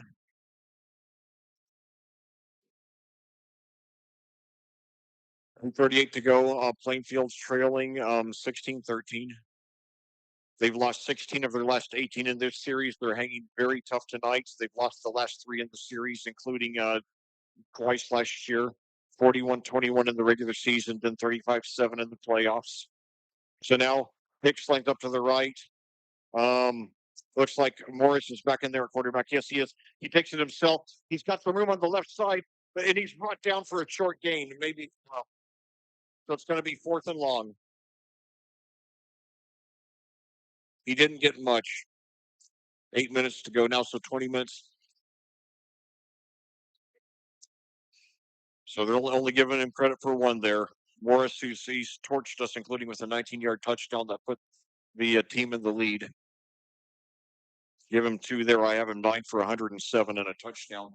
4th and 9 now at their own 25. The Hawks are going for it. No excuse for letting them have the first down here. That would be devastating if they got it. So 2 receivers now, 3 receivers to the left now, and now fakes the handoff, and he's got time. And we're throws it deep, and I believe he caught it out of bounds. Yes, he caught it out of bounds. The Quakers take over on downs. The Quakers take over on downs.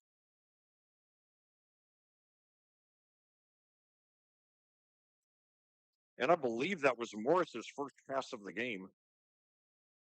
He faked to Hicks, and then he kept running to the right. He was under pressure. Finally, just got rid of it. But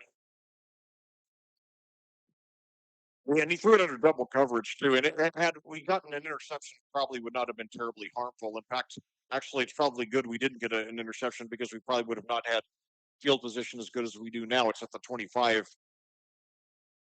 So now 3 receivers to the left. Screen pass. It's complete for Sabonk. That was Beard with a second reception.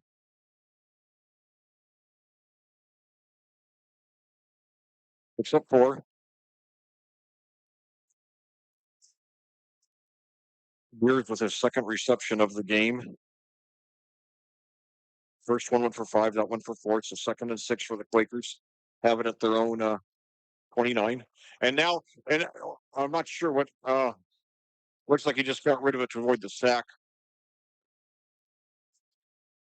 It's a very big 3rd and 6 now for the Quakers.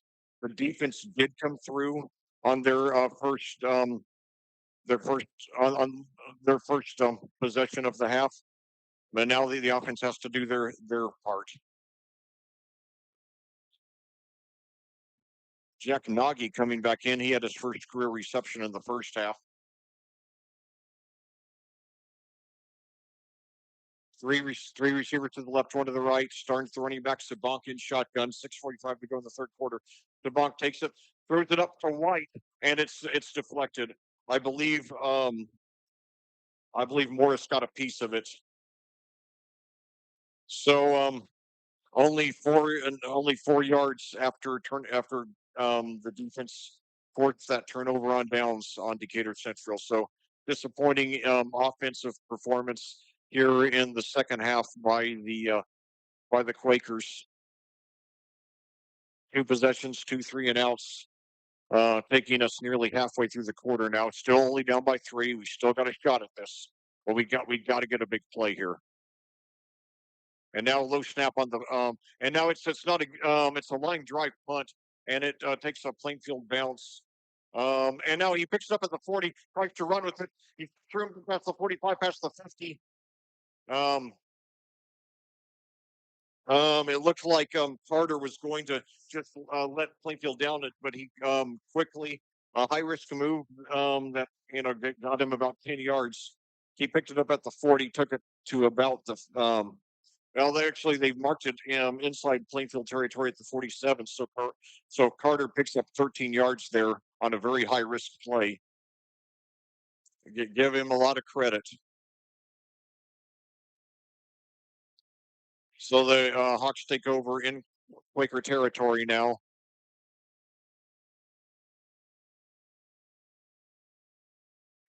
Holston back in there, quarterback, 2 receivers out to the left, one running back.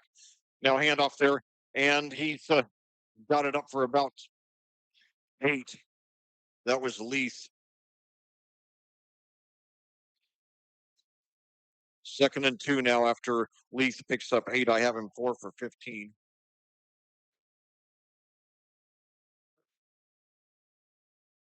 6:07 to go in the third quarter. Decatur Central 16, Plainfield 13. Quakers 5-0, ranked number 3 in the state in the AP poll. 2 receivers now to the right, one to the left. Polston in there at quarterback, and now he takes it up himself. A keeper, he's got the first down and more.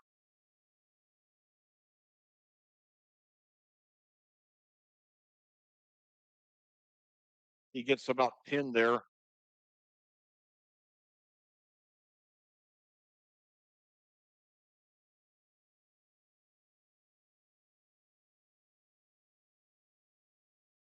You know, there's the official just blew a whistle. I am not sure what the issue is. So you have Polston credit for 7 there. I have him 4 for 14 on the ground.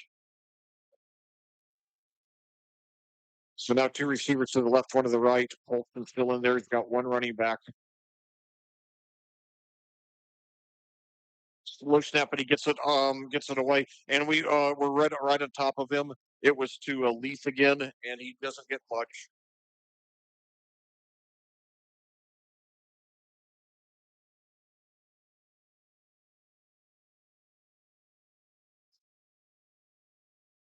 I give him credit for 5. Didn't look like he had that much to me, but anyway, 2nd and 5 now for the Hawks at the Plainfield 27. Nyson now lines up to the right, another receiver to the 2 receivers to the left now. Holston and shotgun. He's played the last several plays. Now hands off. No, he fakes the handoff and he takes it up himself, and he's got first down and more inside the 15. And if Holston's arm isn't effective as a rusher in this game, and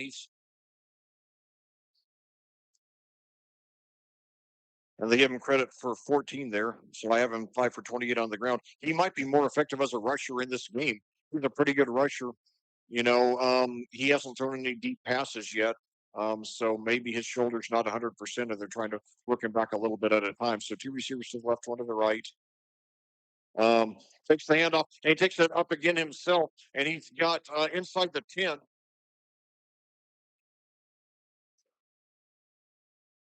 Inside the 5. It's going to be very so 2nd and 1. So all of a sudden, Polston 6 for 37, and we have another player down. I cannot tell who it is from my vantage point.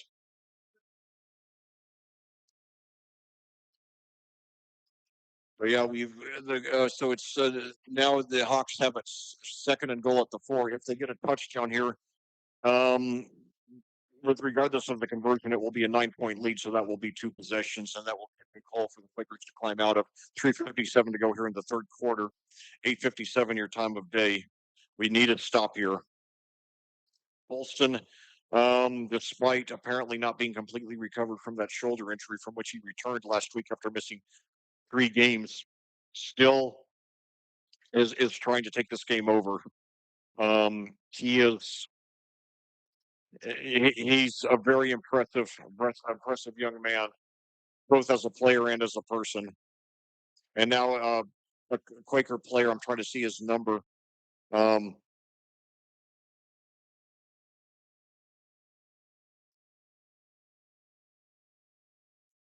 he's limping off the field on his own power. That's good to see. We wish him a full and speedy recovery. I still cannot. Okay, hopefully he's going to get close enough to me and turn around so I can see his number unobstructed. So now back to action here. 2 receivers to the left, 1 running back, Polston in shotgun, 1st and goal or 2nd and 1 for the Hawks at the 4. And now Polston starts taking it himself. It's never ready for him, and we brought him down for a loss. All right. Let's go. Polston went to the well one too many times. We were ready for him that time. So let's see where they mark him. I wish they had lost more. Wish they'd lost more. It's still only 3rd and 2 at the 5. So still a very tough position for the defense to be in. Hopefully we'll escape. Hopefully with giving away no points or at least no more than a field goal, because that way it would only be a 6-point game. Only thing is, though, we've got nothing going offensively here in the second half. That's got to change. So now 2 receivers lined up to the right, and now Morris back in there at quarterback, along with Hicks. The Hicks is the running back. 3 seconds on the clock, on the play clock, and I guess they get her in the nick of time. And then Morris, did he get in? Braylon Morris, his 2nd rushing touchdown of the game, and there's that 2 possession lead I talked about. First points of the half.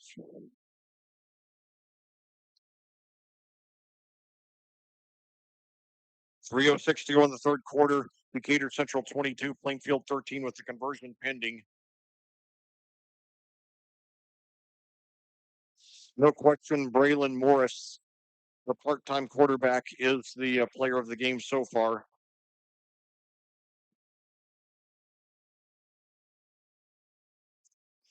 Now the Hawks going for their first PAT of the game after going 2 for 2 on 2-point conversions. This one is up and it is good. Your Plainfield Quakers now drop to they go down by 10. So what will happen now? Let's see. Going back to the immortal words of the great Sticks, these are the times we find out who we really are.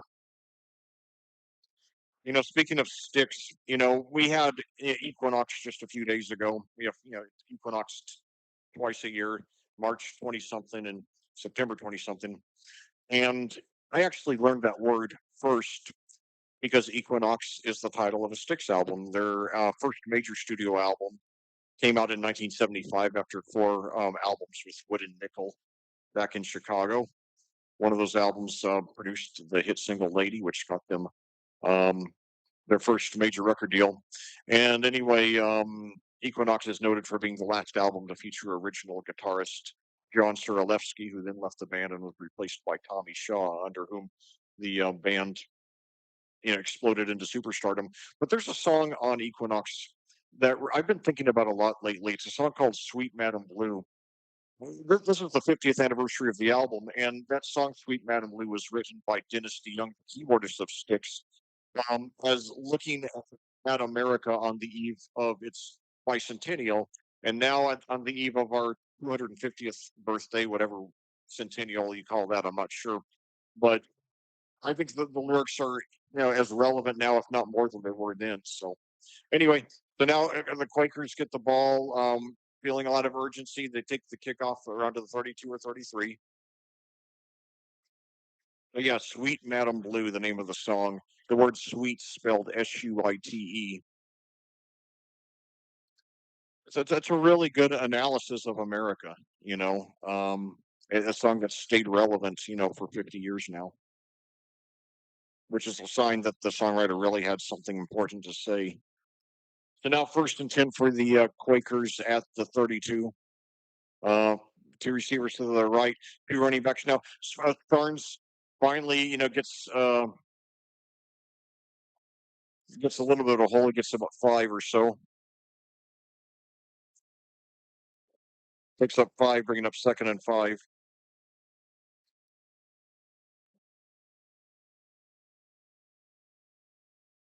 2nd and 5 at the 37 for the Quakers, trailing by 10. 2:37 to go.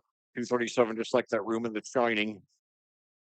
So two receivers to the left, two running backs. The high snap, but he gets it. And Barnes this time gets up. He's going to be about a yard short of the first. They ought to give it to him to make up for that first down that I think they stole from him earlier. But looks like it's going to be 3rd and 1 here.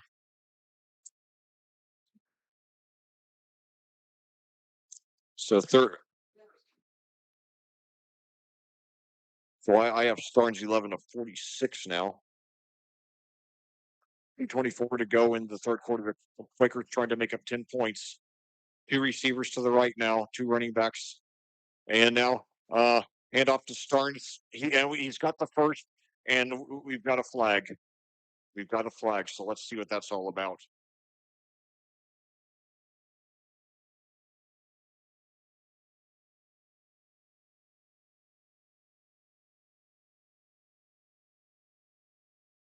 But it's coming back. Shoot. Most of the penalties in this game have gone against Decatur Central, but that one takes away a first down from the Quakers, bringing up 3rd and long. 3rd and 11 to be exact.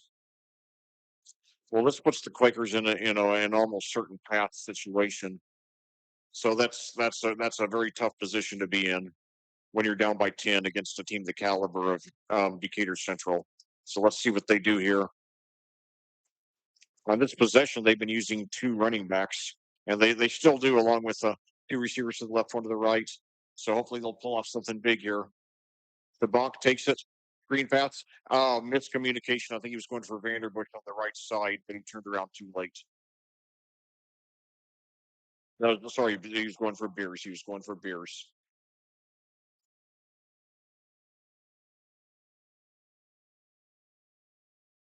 Well, so the Quakers, three possessions here in the third quarter. No first downs, let alone points. Decatur Central starting to get the momentum, and if they get at least 7 points on this drive, it'll be nearly insurmountable. And the punt is partially blocked, but it still goes forward a good number of yards, and ends up going for about 23 yards before it's downed there by Austin Ward, just inside Decatur Central territory. So now the defensive pressure very high for the Quakers. 9:02 your time of day. 1:49 to go here in the third quarter. And it looks like we got another injury here. Oh no, this is the third one here in this quarter alone. There weren't any in the first half, at least not that I remember. But I'll tell the story now. I think we got enough time here. No, maybe not. The player just got up and he's walking off the field limping, but under his own power. So that's good to see.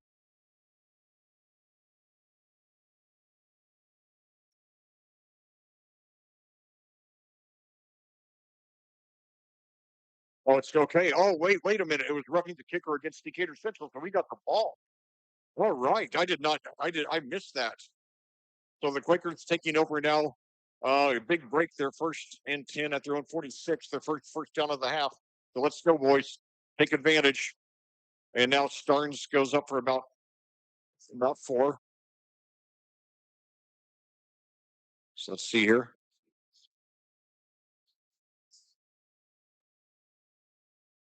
Only give him 2 though. I thought he got 3 or 4, but nevertheless, still got a shot to do something here. 125 to go in the third quarter, trailing by 10. Second and 8 at our own 48. So 2 receivers to the right, 1 to the left. High snap. But now he fakes the handoff there, and Sabank takes it himself, and he gets about 4 yards. It's going to be a third and 4 there. Sabank's third keeper of the game. Let's see what they give him. They give him credit for 4, bringing up third and 4. I have him 3 for 9 on the ground now. We are in Decatur Central territory for the first time in the game now, under a minute to go in the quarter. 47 seconds and counting. 2 receivers now to the right, 2 to the left. We got Natom and Vanderbush to the left. And now we got some movement, and I think we got an offsides against the Quakers, against the Hawks, excuse me. Yes, so we got the first down. We got the first down. The clock stops, 36.4 seconds to go. We're starting to show a little bit of momentum again here for the first time in the half. Now let's do it, boys.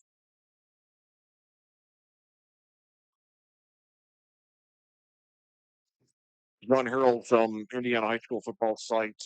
It's Decatur Central winning this 38-28, 10-point margin. That's what it is now. So anyway, 2 receivers to each side now. And now Sabank throws deep, but doesn't get close to anybody. I'm not sure who he was going for there. So second and 10 now. 18.5 seconds to go in the quarter. Sabank not having a real good night. 18 for 49. Excuse me. I'm sorry. He's completed 8 of 19 passes for 118 yards, 1 touchdown, 1 interception. The interception thankfully turned out to be harmless. The Decatur Central turned it over on bounce on their ensuing possession. So now Vanderbush to the left, 2 receivers to the right, 2 running backs now. 7 on the play clock. And now the snap gets it over to Starnes. This time he's got something, and he gets about 4 there, bringing up third down. And now we got a flag after the play, so it stops with 8.3 seconds to go. So that's likely unsportsmanlike conduct. We have at least, it looks like 3 officials deliberating here. After the 4-yard pickup by Starnes.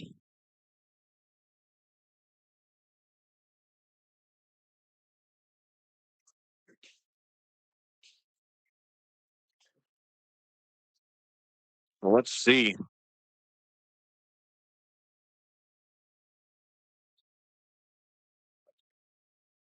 It's against Plainfield.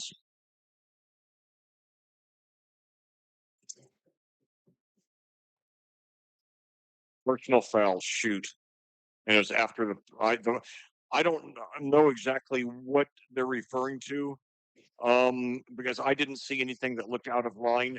But it was thrown, I would say, 2 seconds after the play. So, and I did not see any unnecessary contact after the play. So I don't know if it was just a delayed reaction by the official. But nevertheless, a very bad look for the Quakers. It brings up third and 20. It backs them up into uh, Hawks into their own territory. Excuse me. So now that brings us to the end of the quarter. So your Plainfield Quakers, 12 minutes to make up 10 points and pull off the upset. Your score: Decatur Central 23, Plainfield 13. We'll be back. We'll be back with the thrilling conclusion after these words from our sponsors on AudioSportsOnline.com. This broadcast of Plainfield Quakers football is brought to you by Frigid Frog, New Wave Solutions, Winnell Financial, Crone Family Construction, Adrenaline Fundraising, Crest Point Real Estate Coach P. Chris Pearson, Selwith Jones and the Stewart Home Group, Remax Centerstone Julia Burbridge, Flora Brothers Painting, I-70 Record Service and Garage, Units Moving and Portable Storage, Haynes Roofing and Remodeling LLC, Headquarters Barber Shop, Edward Jones, Chris Hoskins, Ellison Associates, and BGW Construction and Legacy Motorsports. Thank you, sponsors. Your support for the student athletes of Plainfield High School is greatly appreciated. Well, back here at Southwest Indianapolis, we're about to start the fourth quarter with your Plainfield Quakers trailing the Decatur Central Hawks 23-13. The Quakers have the ball after a personal foul, 3rd and 20 at their own 47. Let's go, boys. The Bonk takes it, drops back, and he nearly is sacked. Then he takes it up himself. He's got some room, but he's stopped for only a very small gain, bringing up 4th and long. So presumably we will see a punt here. Good effort to avoid the sack, but only picked up 1. 4th and 19 for the Quakers. They got a gift there with that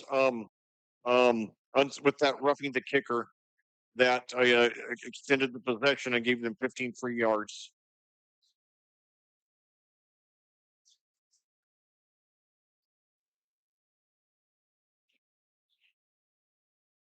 So now I know he fumbles it. So now he starts to run with it. Mitchell, and he's brought down. Oh no, it was a low snap. He mishandled it, and then he tried to pick it up and run with it, but there was nothing there. And the Hawks will take over inside the Plainfield 40. A terrible break for the Quakers. So now very high pressure is going to be on the Plainfield defense. If the Hawks get a touchdown and any conversion here, they have what would be a nearly insurmountable 3-possession lead. Come on, boys, let's get a stop here. Let's get a stop here. The Quakers, the Hawks take it at the 37.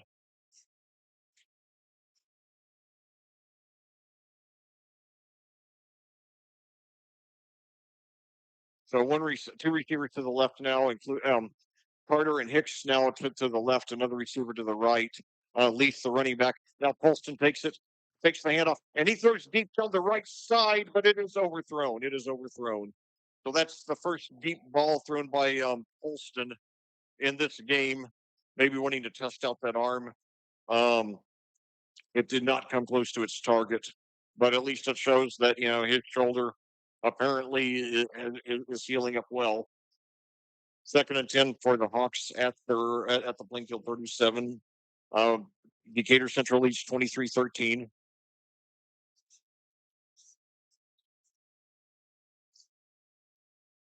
So now we've got Carter and Hicks out to the right. Morris to the left, Polston in there. Leith, the running back, hands off to Leith. Now he's got a hole, and he could go. He's got the first down, over 10 yards, brought down inside the 25.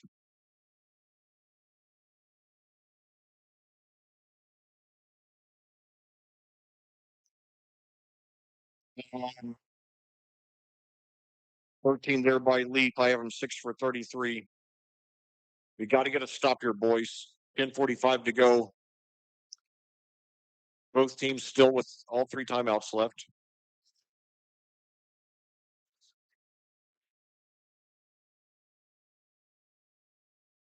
And now Morris back in at quarterback. And now he takes it up the middle, and he's got some room. He's inside the 20, gets about 6 or 7. Morris has torched us. Give him 7. 2nd and 3 now for Decatur Central at the Plainfield 17. The window of opportunity closing for your Quakers. We get 10 minutes, the 10-minute mark near the 10-minute mark. We got to get something. We got to make a big play. We got to get a stop here. So one receiver to the left now, and now handoff, and I believe it's a keeper by Polston, and he's getting tackled for little or no gain, which would bring up 3rd and short.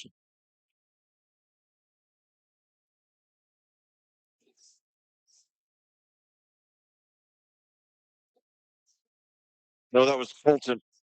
That was Fulton Eisen. They give him credit for 2. So Colton Eisen on his first carry of the game gets 2 yards, bringing up 3rd and 1 at the 15. And now handoff there to Hicks. He's got through on the right side. He's inside the 10, and he's got the first down and more. He picks up 12, get it, so it'll be and goal, first and goal at the 3. So the Quakers in big trouble now. 9:03 to go in the game, trailing by 10. And they do not have an earned first. The Quakers do not have an earned first down here in the second half.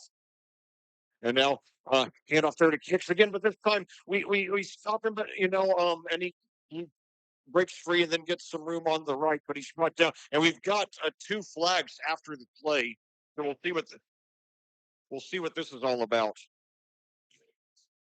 He's brought down for a 2-yard loss, but let's see what this penalty is about. Hopefully, the Quakers did not, in their frustration, do something dumb. Of course, a penalty at this point would only be half the distance to the goal, but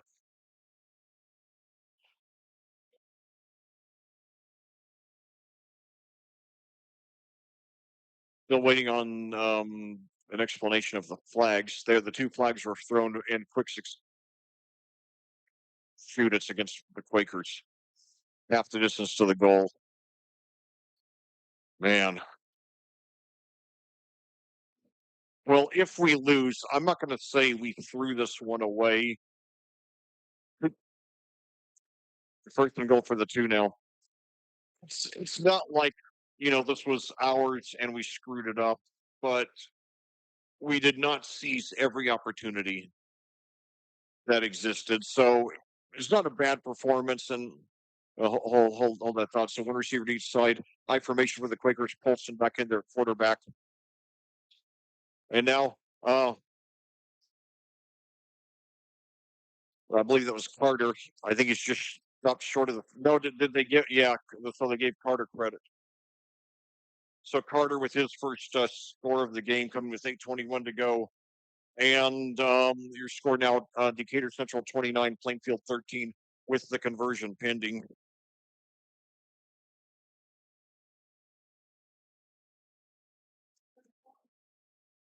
Um,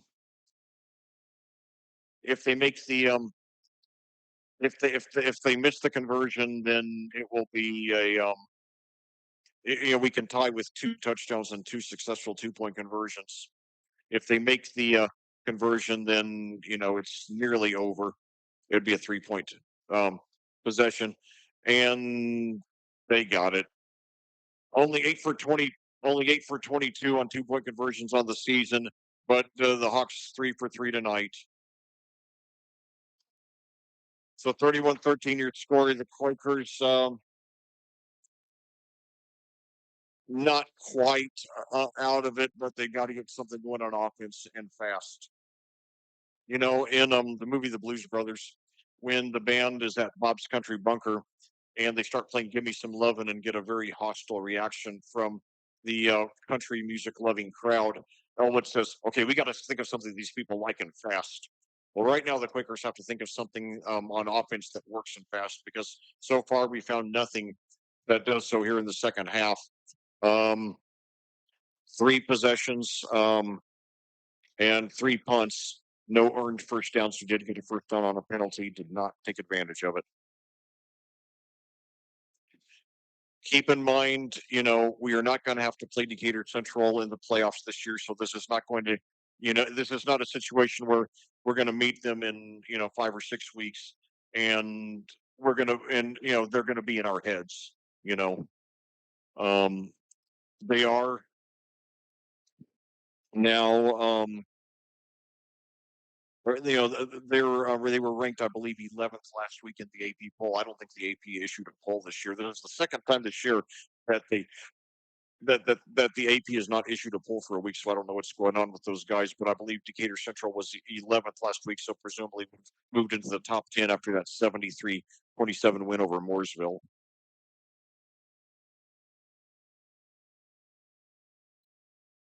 So I mean, we're we're only losing by 18 points to a ranked team from a higher class.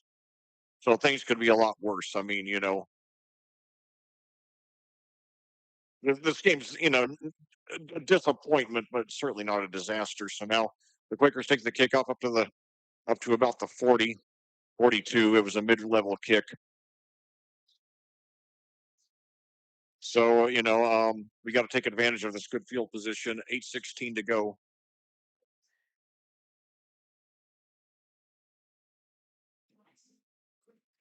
They did not have. I did not see. I went to the home press box to see if I could, match a little bit of a snatch of soda. I didn't see anything to drink in there at all. Maybe they've brought something in since then, but so my throat's very dry. So there's a McDonald's down the street with Liam's and my name on it. But anyway, two receivers to the right, one to the left, and now screen pass is caught to a Vanderbush, but not for a big gain, only about 5 as we go down to 8 minutes.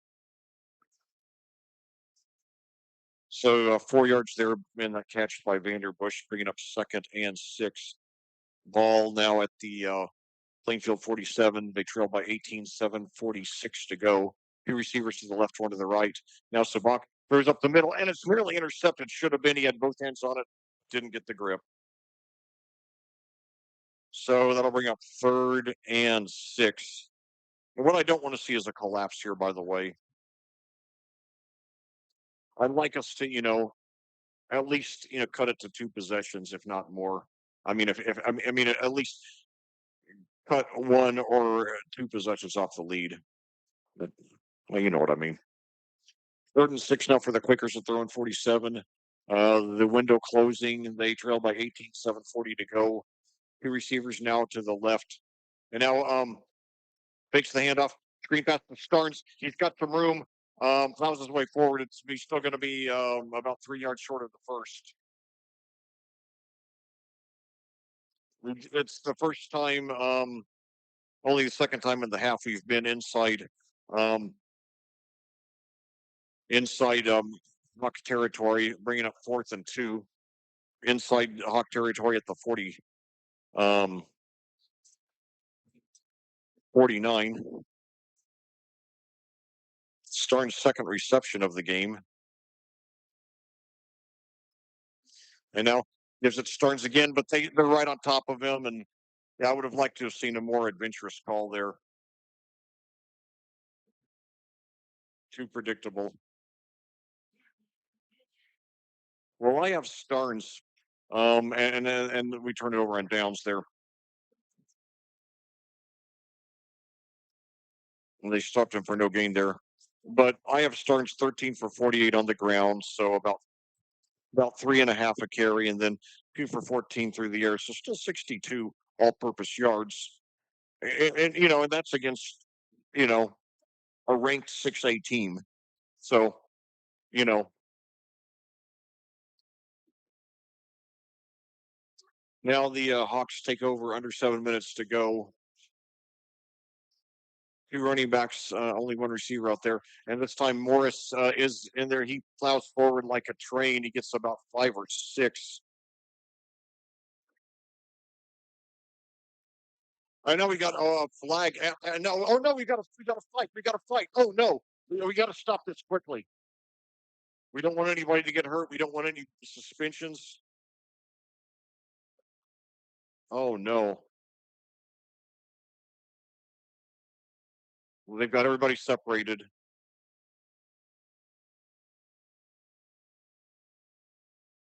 So let's see what the situation is here. The clock's now stopped. 6:46 to go. Decatur Central 31, Plainfield 13.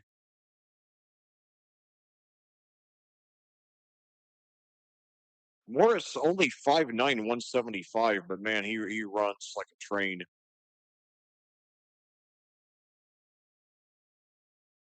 It'll be interesting to see what he does in college. He looks like he could play several positions. He's shown here in the program as running back, defensive back. Okay, it's against the Hawks.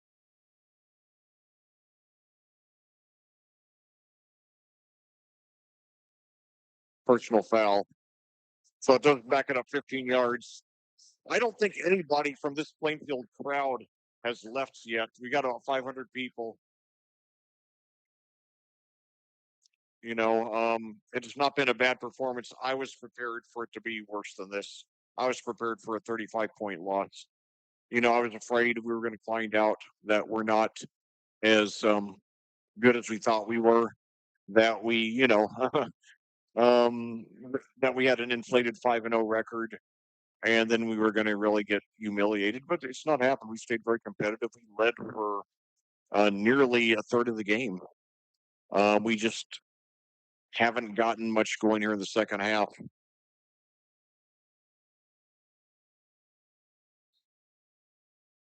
One thing I've noticed is that Sabank has barely thrown deep. Maybe we just figured um, that I know Decatur Central takes a timeout here. Their first, but maybe we just maybe Decatur, maybe we felt Decatur Central's pass passing defense was too good, and we would do better with short passes. Um, but unfortunately, most of our Sabank has completed 10 passes, but most have gone for under 10 yards. After he started off with a 67 yarder to Tom, he's really been limited since then. But anyway, what I wanted to say about Bo Polston, a few days before Decatur Central played the 2023 Class 5A state championship game against Fort Wayne Snyder, I posted a message to him on Twitter, now X, and I just told him, I was Plainfield's commentator, but I always cheer for the other mid-state conference teams in the playoffs. Obviously, when they're not playing Plainfield, and I mentioned how I'll hold that thought. We're getting ready. We're about to go back to action here.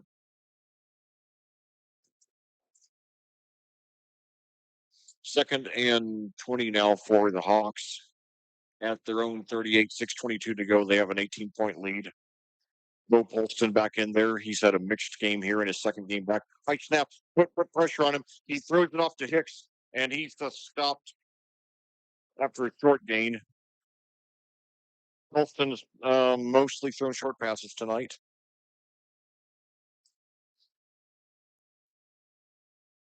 It's 5 to Hicks there.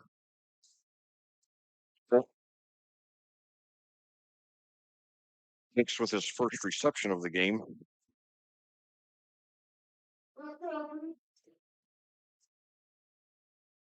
Third and 15 now, excuse me. So I just got to, get the ball back here and hopefully, cut into the lead. So now we've got Wilson. Oh, yeah, we got it for a sack. We got it for a he threw an interception.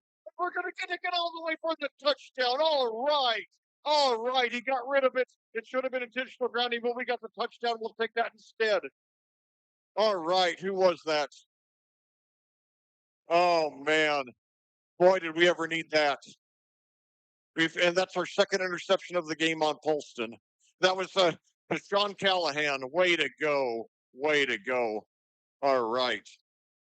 So 31-19.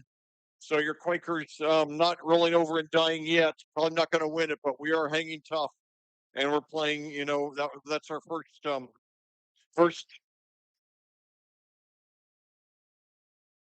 but that's our first score of the half. So 31-19 your score at the conversion pending now. Edwards is and now hold on. Plainfield taking a timeout. It's an odd time to do it right before a conversion, but all right. And yeah, Polston doesn't make many mistakes, but yeah, he should have just, I think the thing is he was trying to just avoid the sack. and, but he threw an ill-advised pass, and now the Quakers, maybe they're not back in the game, but 5:29 with a two possession deficit, and if we get this extra point here, then we could tie with a field goal and a touchdown plus a 2-point conversion. So currently, Tayshawn Callahan, the senior, coming through for a big play there. That's going to look good on his resume as he tries to get a college scholarship. The 5'8", 156-pound senior, about Bob Sanders' size. I'll tell you, I loved Bob Sanders' competitive spirit, but man, he was, you know, he was too reckless. He was too daring for his own good. Now the Quakers going for two here. Three receivers to the right, one to the left. Sabak throws, and it's intercepted, and he could have returned it for a score. But in college, you can actually do that, return it for a 2 pointer. And I'm not sure why they went for the two there because had we made the one, then if we got a touchdown and a two, then we could have later tied with a field goal. Now as it is, we're gonna need two touchdowns. So I don't understand the call there, especially using a timeout um, when we were lined up for the one. Well, 5:29 to go here in the fourth quarter. Your score Decatur Central 31, Plainfield 19. The Quakers just got their first score of the half on an interception return by Deshaun Callahan. That is the second time that a Polston pass has been returned for a touchdown. The first time 3 years ago when he was a freshman. Grant Irwin did it in the playoffs, sparking our fourth quarter comeback to win the sectional championship in Coach Woodard's farewell season, one of only two sectional championships in school history, the other being in 2000 when the Quakers went all the way to the Class 4A state championship game. Now, will the Quakers go for an onside kick? We shall see.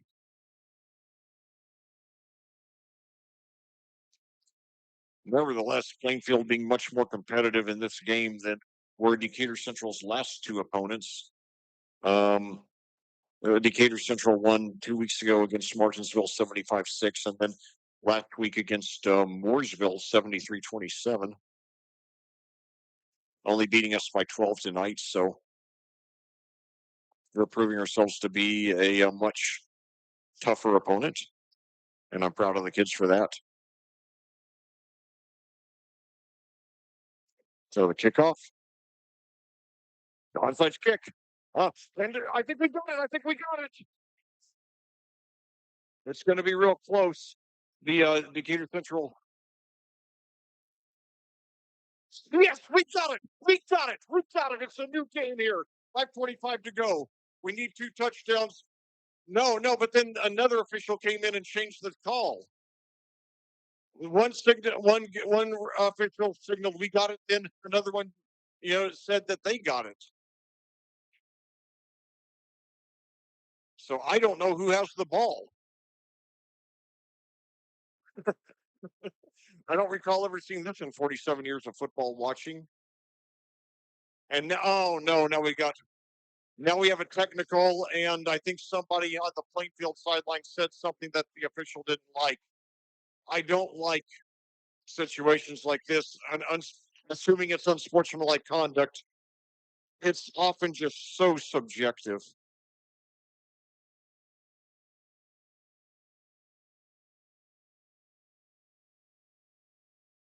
But yeah, I mean, one official signaled that we got it, the other that they got it. But the first signal I saw was that we got it.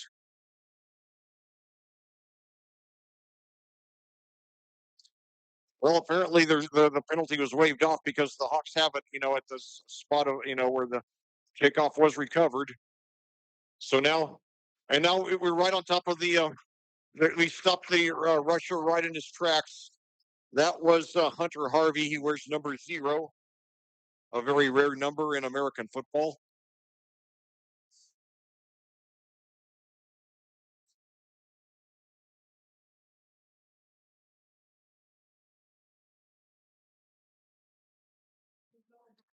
I remember there was hold on, personal foul on the Quakers, so 15 free yards that we cannot afford to give. Shoot.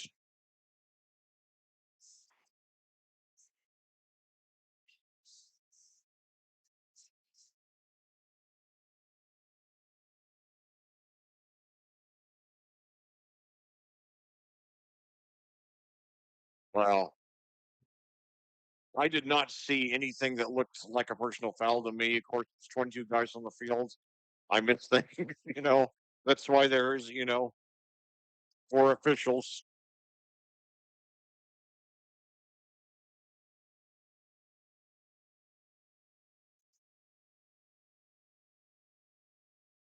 Nevertheless, the Quakers, considering we're playing a ranked team from a higher class, a team that's beaten us 16 of the last 18 times, I mean, well, a 12-point deficit is not bad. Hopefully, it doesn't get any worse than that. So now, one receiver each side, I formation here for Polston.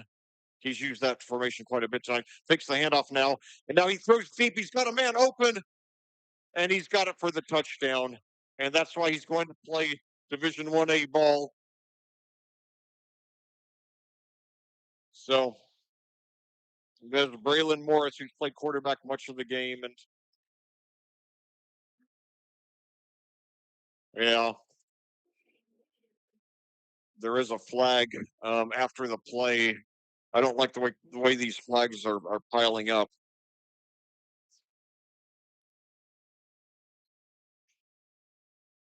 So your score now 37-19, Decatur Central leading with the conversion pending.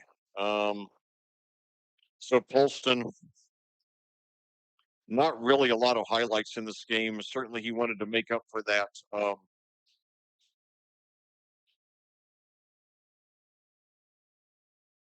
Certainly he wanted to make up for that.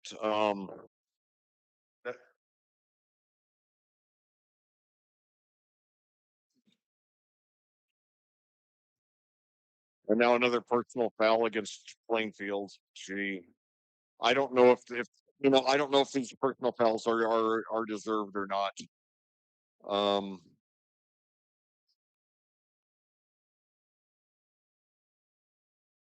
I mean, I don't hear what they're saying. I didn't see anything that looked outrageous. But sometimes, an official can hear something.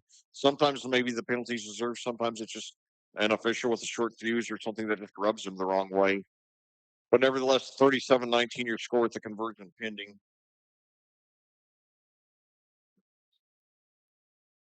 Jackson Dunny with the extra point.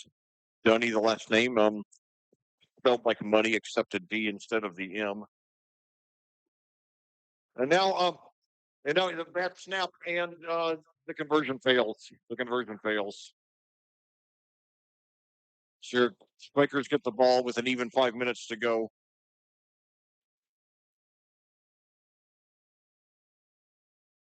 I think Polston really, wanted to redeem himself, for that. And he threw to Morris, who's played quarterback in Polston's place for much of the game, by the way.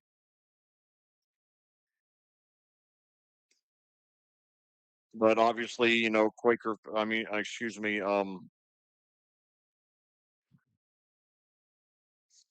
Gator Central fans have to be very encouraged by that play.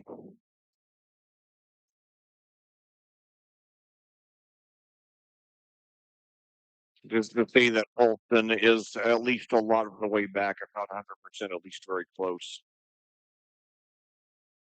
He launched that one. It's appropriate that he's going to play for the University of Toledo because, you know, they're the Rockets, and he has as Peyton Manning would say, a laser rocket arm.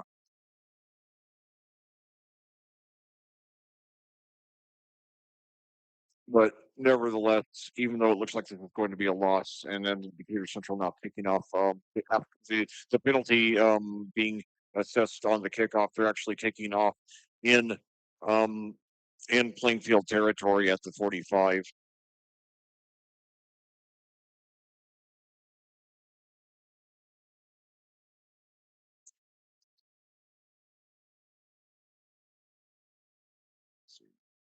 And now the kick goes out of bounds. It looks like it might stay in, go over the pylon, but it goes out of bounds. The Quakers taking over in fairly good field position at the 35, and even 5 minutes to cut into this lead.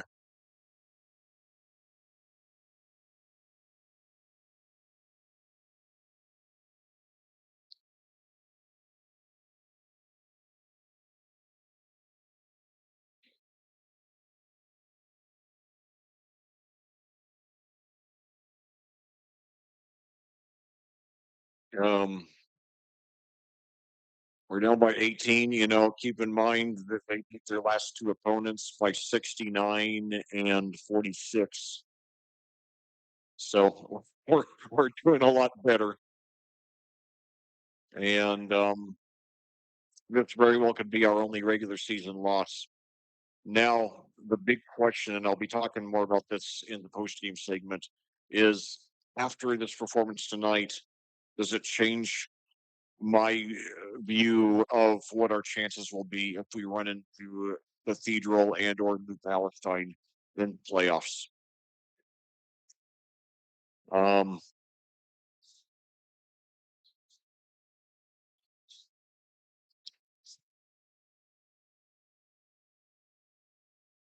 the last time we played Cathedral 4 years ago, it was the first round of the well, really the second round of the playoffs because there were a little over 32 teams. Um, oh, the Plainfield is elected to have a re-kick. Okay, I did not know you could do that. I think that's the first time I've ever seen it done. Usually, the team just takes it up to 35 and is satisfied with that. So now they back it up only 5 yards to the 50. Maybe they really want a shot at a run back. Ty White does have a 75-yard punt return for a touchdown this year. 9:39 your time of day. Hopefully that McDonald's lobby will still be open by the time Liam and I get there.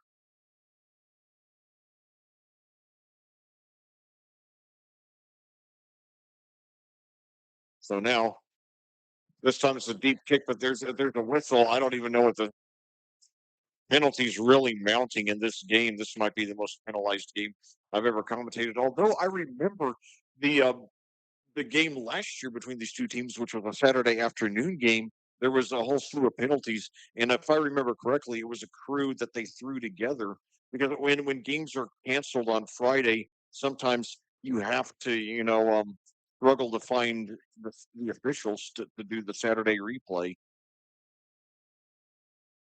And now they're moving the ball back up again. And I do not know what the heck is going on.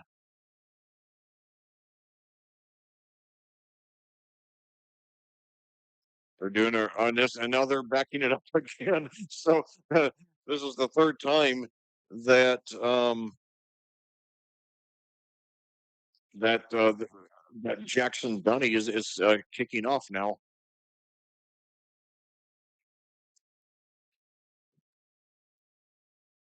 Thanks to all of you for bearing with me tonight for this crazy game. And now this one goes deep, and it's fielded by White inside the 5, up to the 10. 15. He's looking for a hole. He's got some space, and he gets up for gets up between the 25 and the 30. So 4:53 to go. The Quakers try to finish the game on a positive note. It'd be great if we could, cut it down to two possessions, maybe even one.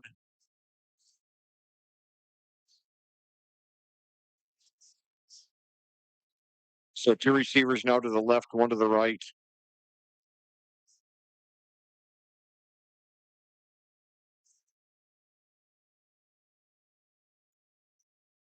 Starnes the running back. He's had a quiet game. He does get it there, and this time he gets so actually one of his better gains. So he gets about 5 there.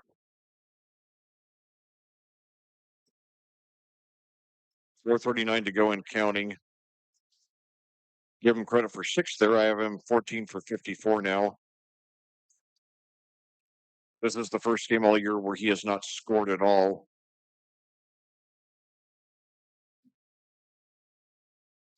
There was one game, I believe it was. Hold that thought. Now, as a screen pass now, and he got the first down. That was to, I believe that was to, I believe it was Beers there. Yes, Mason Beers with his third reception of the game.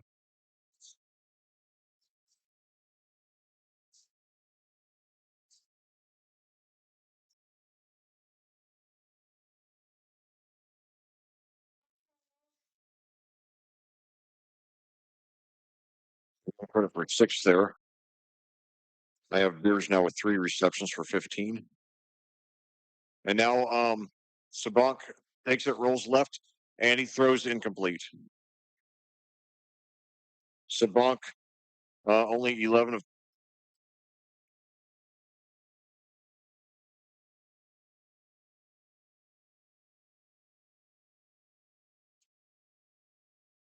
Well, they're saying he did get it.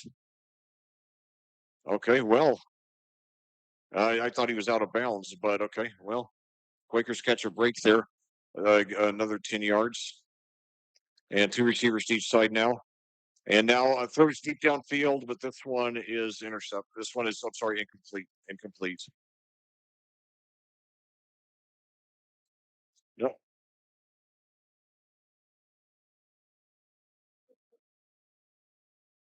Well, they said he got in that too. So now that's two in a row right at the sideline that he got that one for 8 years. So, the Quakers, and now it's the three in a row, and he's got the first down again. So then let's see, he's up to 36 now. Because now we're up to the Decatur Central 36. So three consecutive completions now.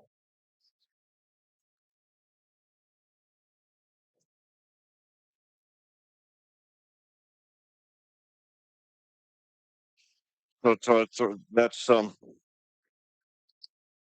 now this time pass over to Starnes. He's got some room over on the right side, and he gets to about five or six. That might go as a lateral. I couldn't tell if the ball was forward or not, but nevertheless, I'm going to call it a catch. I'm going to call it a forward pass. And now Sabank's now completed four in a row.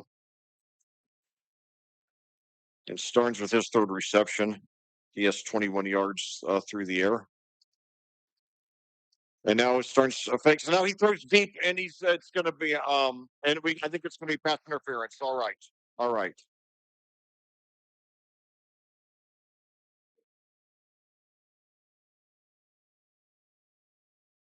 Now Natom was the intended receiver.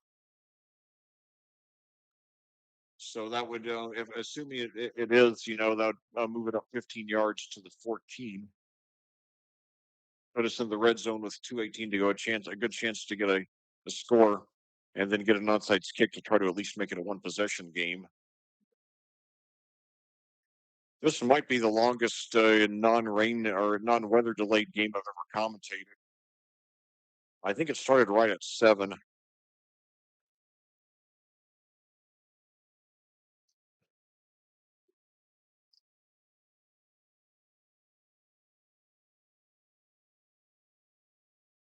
Let's see here.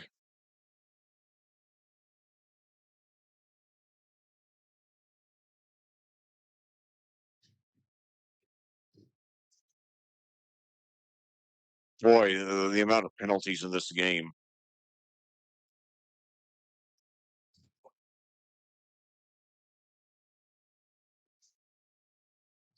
So like okay, apparently they were offsetting penalties, so we're gonna replay 2nd and 3 now.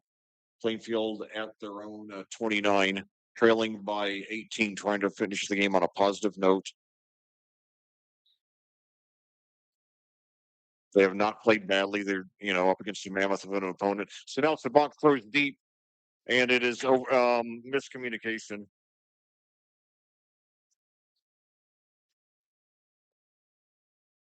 Ty White, the intended receiver, so that'll bring up 3rd and 3. And by my count, Starnes has 75 all-purpose yards in this game. So when when holding somebody to 75 yards and containing them, you're a good player. But anyway, so three receivers now to the left, one to the right. Starnes now goes left, takes it. Starnes, and now, but they're right on top of him. He does dive forward. Um,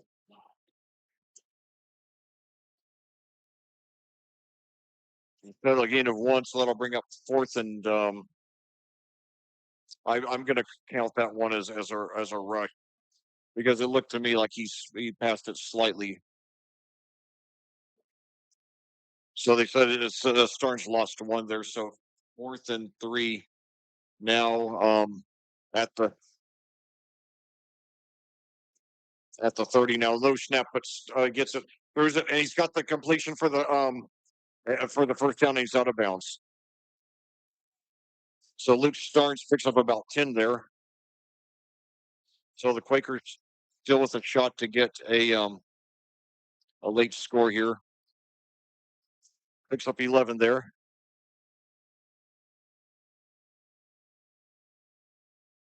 So Starnes actually doing fairly well through the air, 4 for 32. And now Sabank takes it, throws it in the end zone, and there could be some pass interference there. And they just it was very close. He was going for Vanderbilt.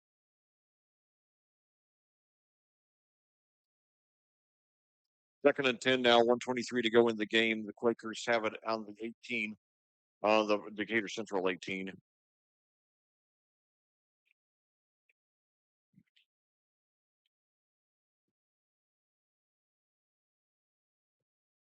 So now one receiver, two running backs, two receivers to the right, one to the left. Sabank drops it back. He's under pressure. He's going to avoid the sack, and now throws into the end zone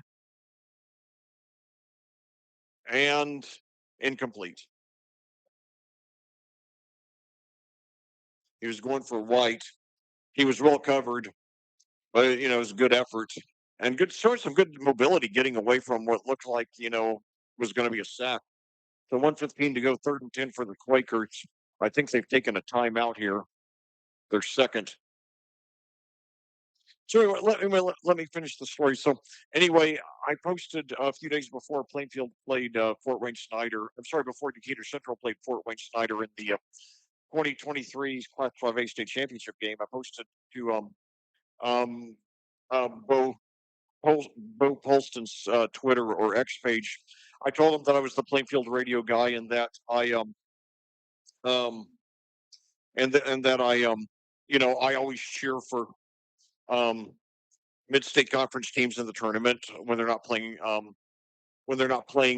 Plainfield. And I mentioned how obviously I was jubilant when we won the sectional the year before in such dramatic fashion, but I understand that it was probably devastating for him. And I told him that if I had been able to talk to him after that game, I would have told him, you know, a line from a deleted scene from the movie Creed 2, which is you've got to know you're a lot more than one fight.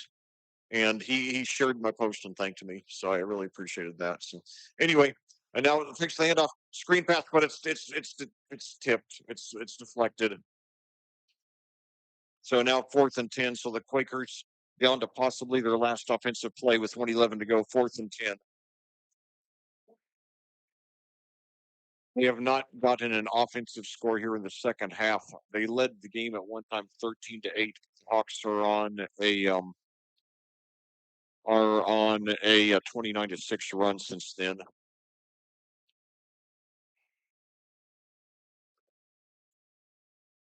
This is not one of all that thoughts off to the play. So and now the play whistle dead here. But anyway, the Plainfield will lose to Decatur Central now for the um and now the Hawks taking a timeout. It's an odd time to do it. But with the Quakers now taking the Quakers about to lose to the Hawks for the 17th time in the last 19 games. I don't think this is one of the more painful losses. And I think certainly the fact that we're now in now that they're in a higher class than we are, that does make it seem less painful. And keep in mind, I mean, after we lose this game, we're still going to be 2-1 against Class 6A teams this year, having beaten Harrison and Perry Meridian. So I don't think there are a whole lot of non-6A teams who are 2-1 against Class 6A teams this season. We're probably the only one, except maybe Cathedral. Uh, but anyway, um, all right. So now the Quakers line up three receivers to the right, one to the left. Starnes, the running backs at Bonk, in shotgun. 1:10 to go. The Quakers trying to get a final score here, make the final score a little better. And now 13 on the play clock. Sabank now turns to the sideline, then gets back in formation. 8 on the play clock. Takes the snap now and throws in the end zone. He put too much on it. That really, he was going for White. Then that really, I would have liked obviously for us to get the touchdown, but that I think the thing is, we were under such defensive pressure tonight. So Bronk, a lot of his passes were just a little bit off. That usually doesn't happen. He'll learn from it. So Decatur Central with 106. I assume we'll just kneel out the clock here.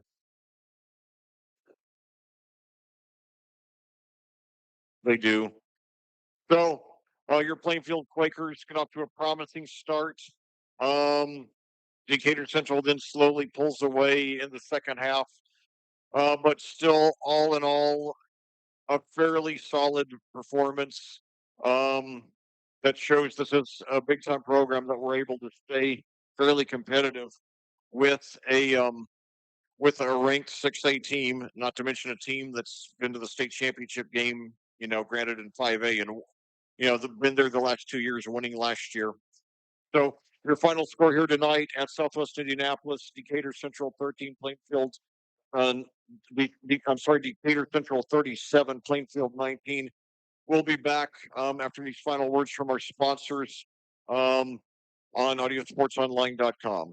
This broadcast of Plainfield Quakers football on audiosportsonline.com is brought to you by the generous support of our sponsors.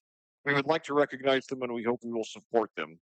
They are Frigid Frog, New Wave Solutions, Ganell Financial, Crone Family Construction, Adrenaline Fundraising, Best Point Real Estate Coach P. Chris Pearson, Selwith Jones and the Stewart Home Group, Remax Centerstone Julia Berberich, Flora Brothers Painting, I-70 Wrecker Service and Garage, Units Moving and Portable Storage, Haynes Roofing and Remodeling LLC, Headquarters Barber Shop, Edward Jones, Chris Hoskins, Ellison Associates, and BGW Construction and Legacy Motorsports.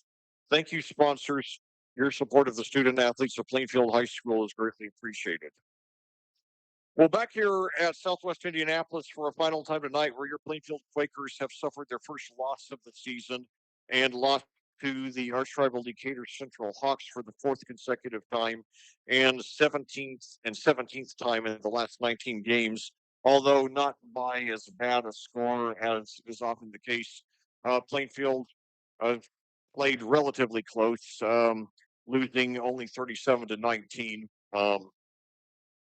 The Decatur Central, having scored 75 and 73 points in the last two games, started off like they intended to do the same tonight. They got the ball first, and with 7:46 to go, Caleb Hicks scored a touchdown on a 1 yard rush.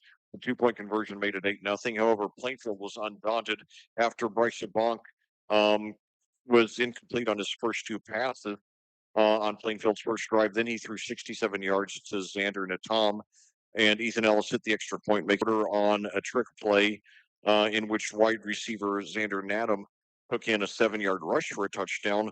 The extra point was wide right, but Plainfield still led 13-8. Then, with 2:32 to go in the quarter, Decatur Central got the lead back on a 19 yard rush by quarterback Braylon Morris, which was set up on the previous play by a 22 yard rush that took it from the 41 to the 19. Morris and Bull Polston traded the quarterback duties about equally tonight.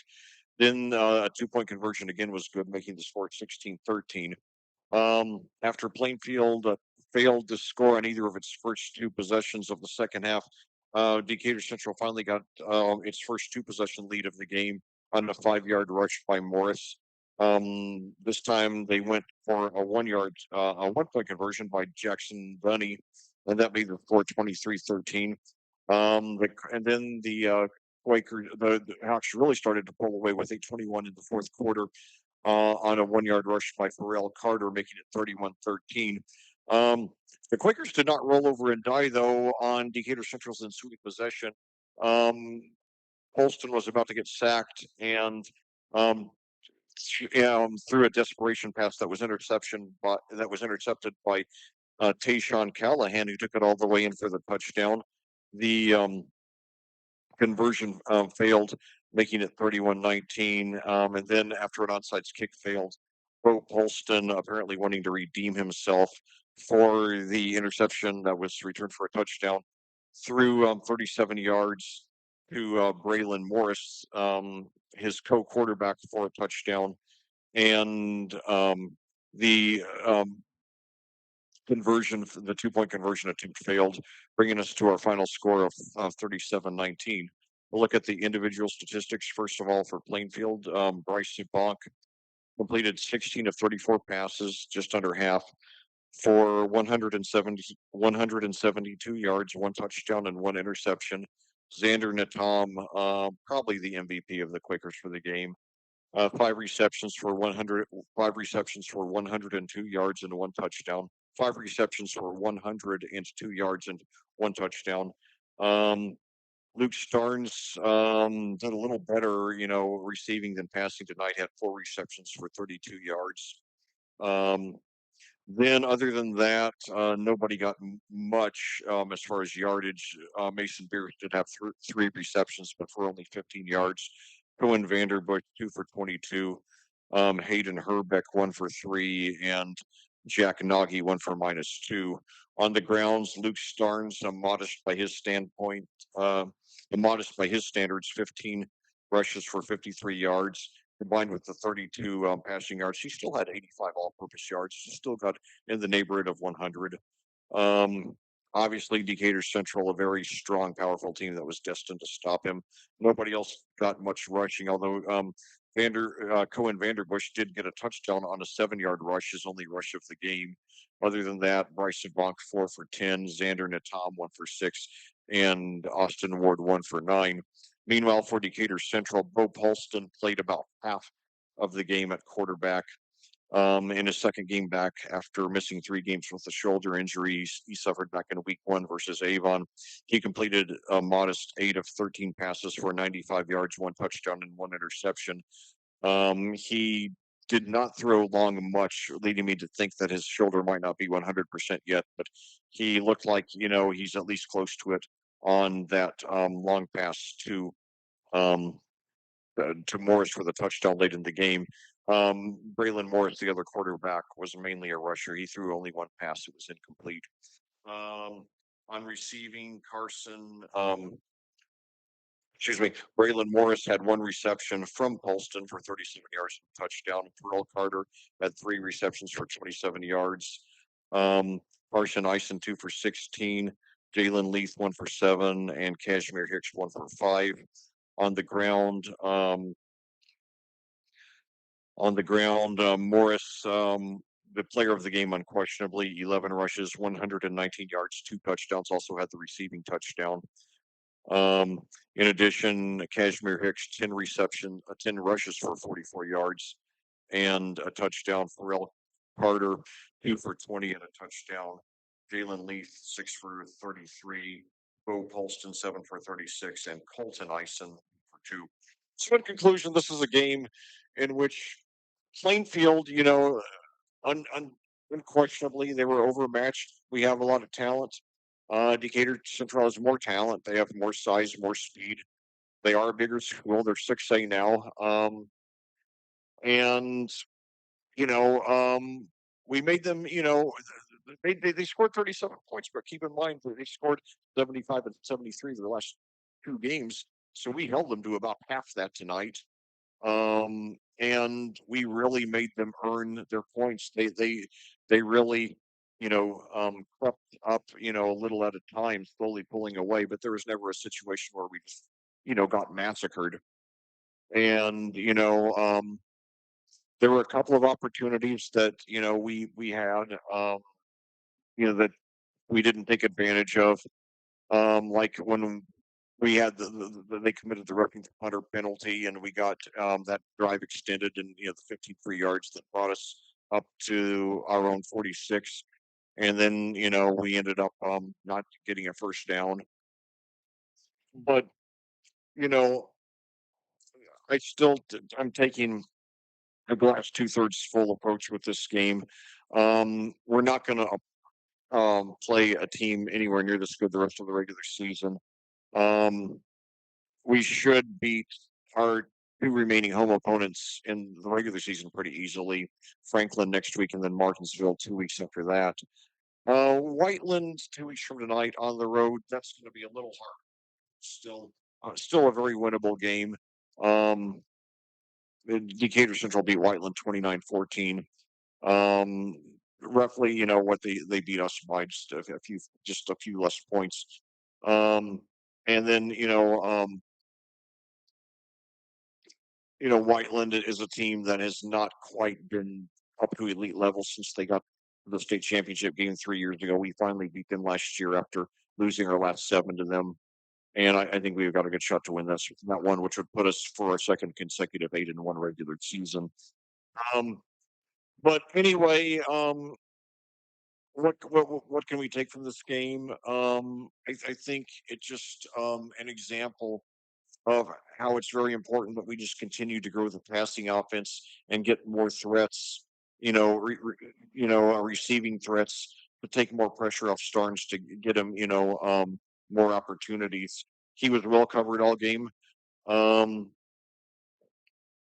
and I think that if we can continue to improve the passing offense as we have all year, then I think we're going to be hard to beat come playoff time. Now, um, we're going to run into New Palestine and or Cathedral in the playoffs. And we might have to beat both of them to win the sectional. Um, this or last week in the AP poll, we were listed we were listed one notch higher than Cathedral. They were four, we were three. Are we better than Cathedral? My only answer is I do not know. Um, we don't have any common opponents, and some of their opponents are out of state teams who I don't know anything about. Um, Based on the scores of their games, they don't look like they're quite as dominant as they've been in the last few years. But we start the playoffs 5 weeks from tonight. Um, we have three more games to tune up. If we continue to improve, um, if we continue to improve, then we're going to be good. Um, and if we if I mean we're good now, but if we continue to improve every week for the next 5 weeks the way we have throughout the season, I think we can be a team that can be that can beat either Cathedral or New Palestine, or if we have to play both, hopefully we'll beat both. So this game, I was hoping we'd win, but at the same time, I was prepared that we would lose by 35 or more. We lost by 18, so you know not a great game, but certainly could have been a lot worse. Decatur Central's beaten us a lot worse than this plenty of times. You know, we showed that we can, make big plays against them. I wish we would have made about two more big plays, but then we might have been there right at the end. But we got the interception return for the touchdown. We did get the long pass into Tom for the touchdown. Unfortunately, it didn't result in opening the in opening up our passing offense as much as I would have liked. But we were against a mammoth of an opponent. So, like I said, I don't know if how we're going to do against New Palestine or Cathedral, but nothing I saw tonight makes me think that we can't beat them if we continue to improve, steadily over these next 5 weeks. And I hope that the loss will, keep us grounded, and make us realize that we have to bring it all 48 minutes every game and just keep on getting better. We can never be satisfied and think we've reached the end of the journey. I saw one time, I think it was either at a school I went to, the college I went to, or a job I had. There was a sign on the wall that said, "Success is a journey, not a destination."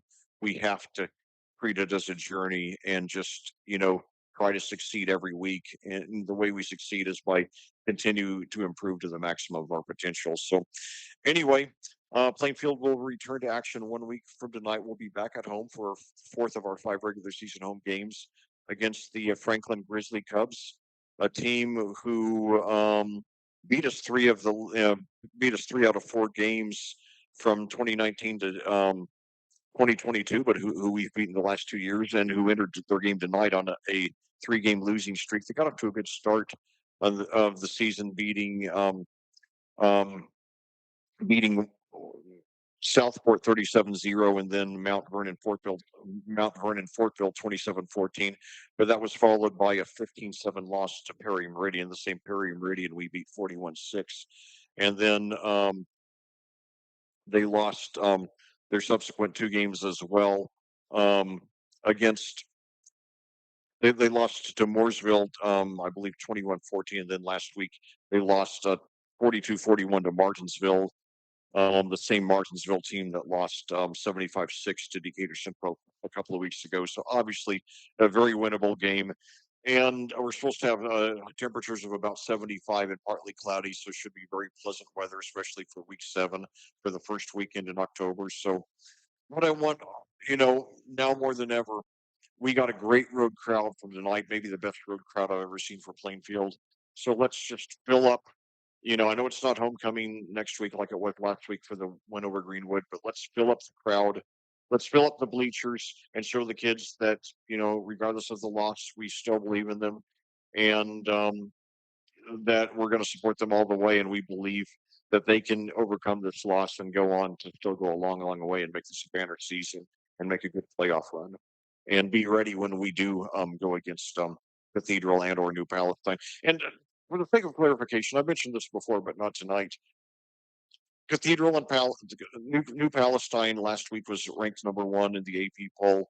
Cathedral ranked number 4. We were ranked number 3. So 3 of the top 4 teams, according to the AP, are in one sectional.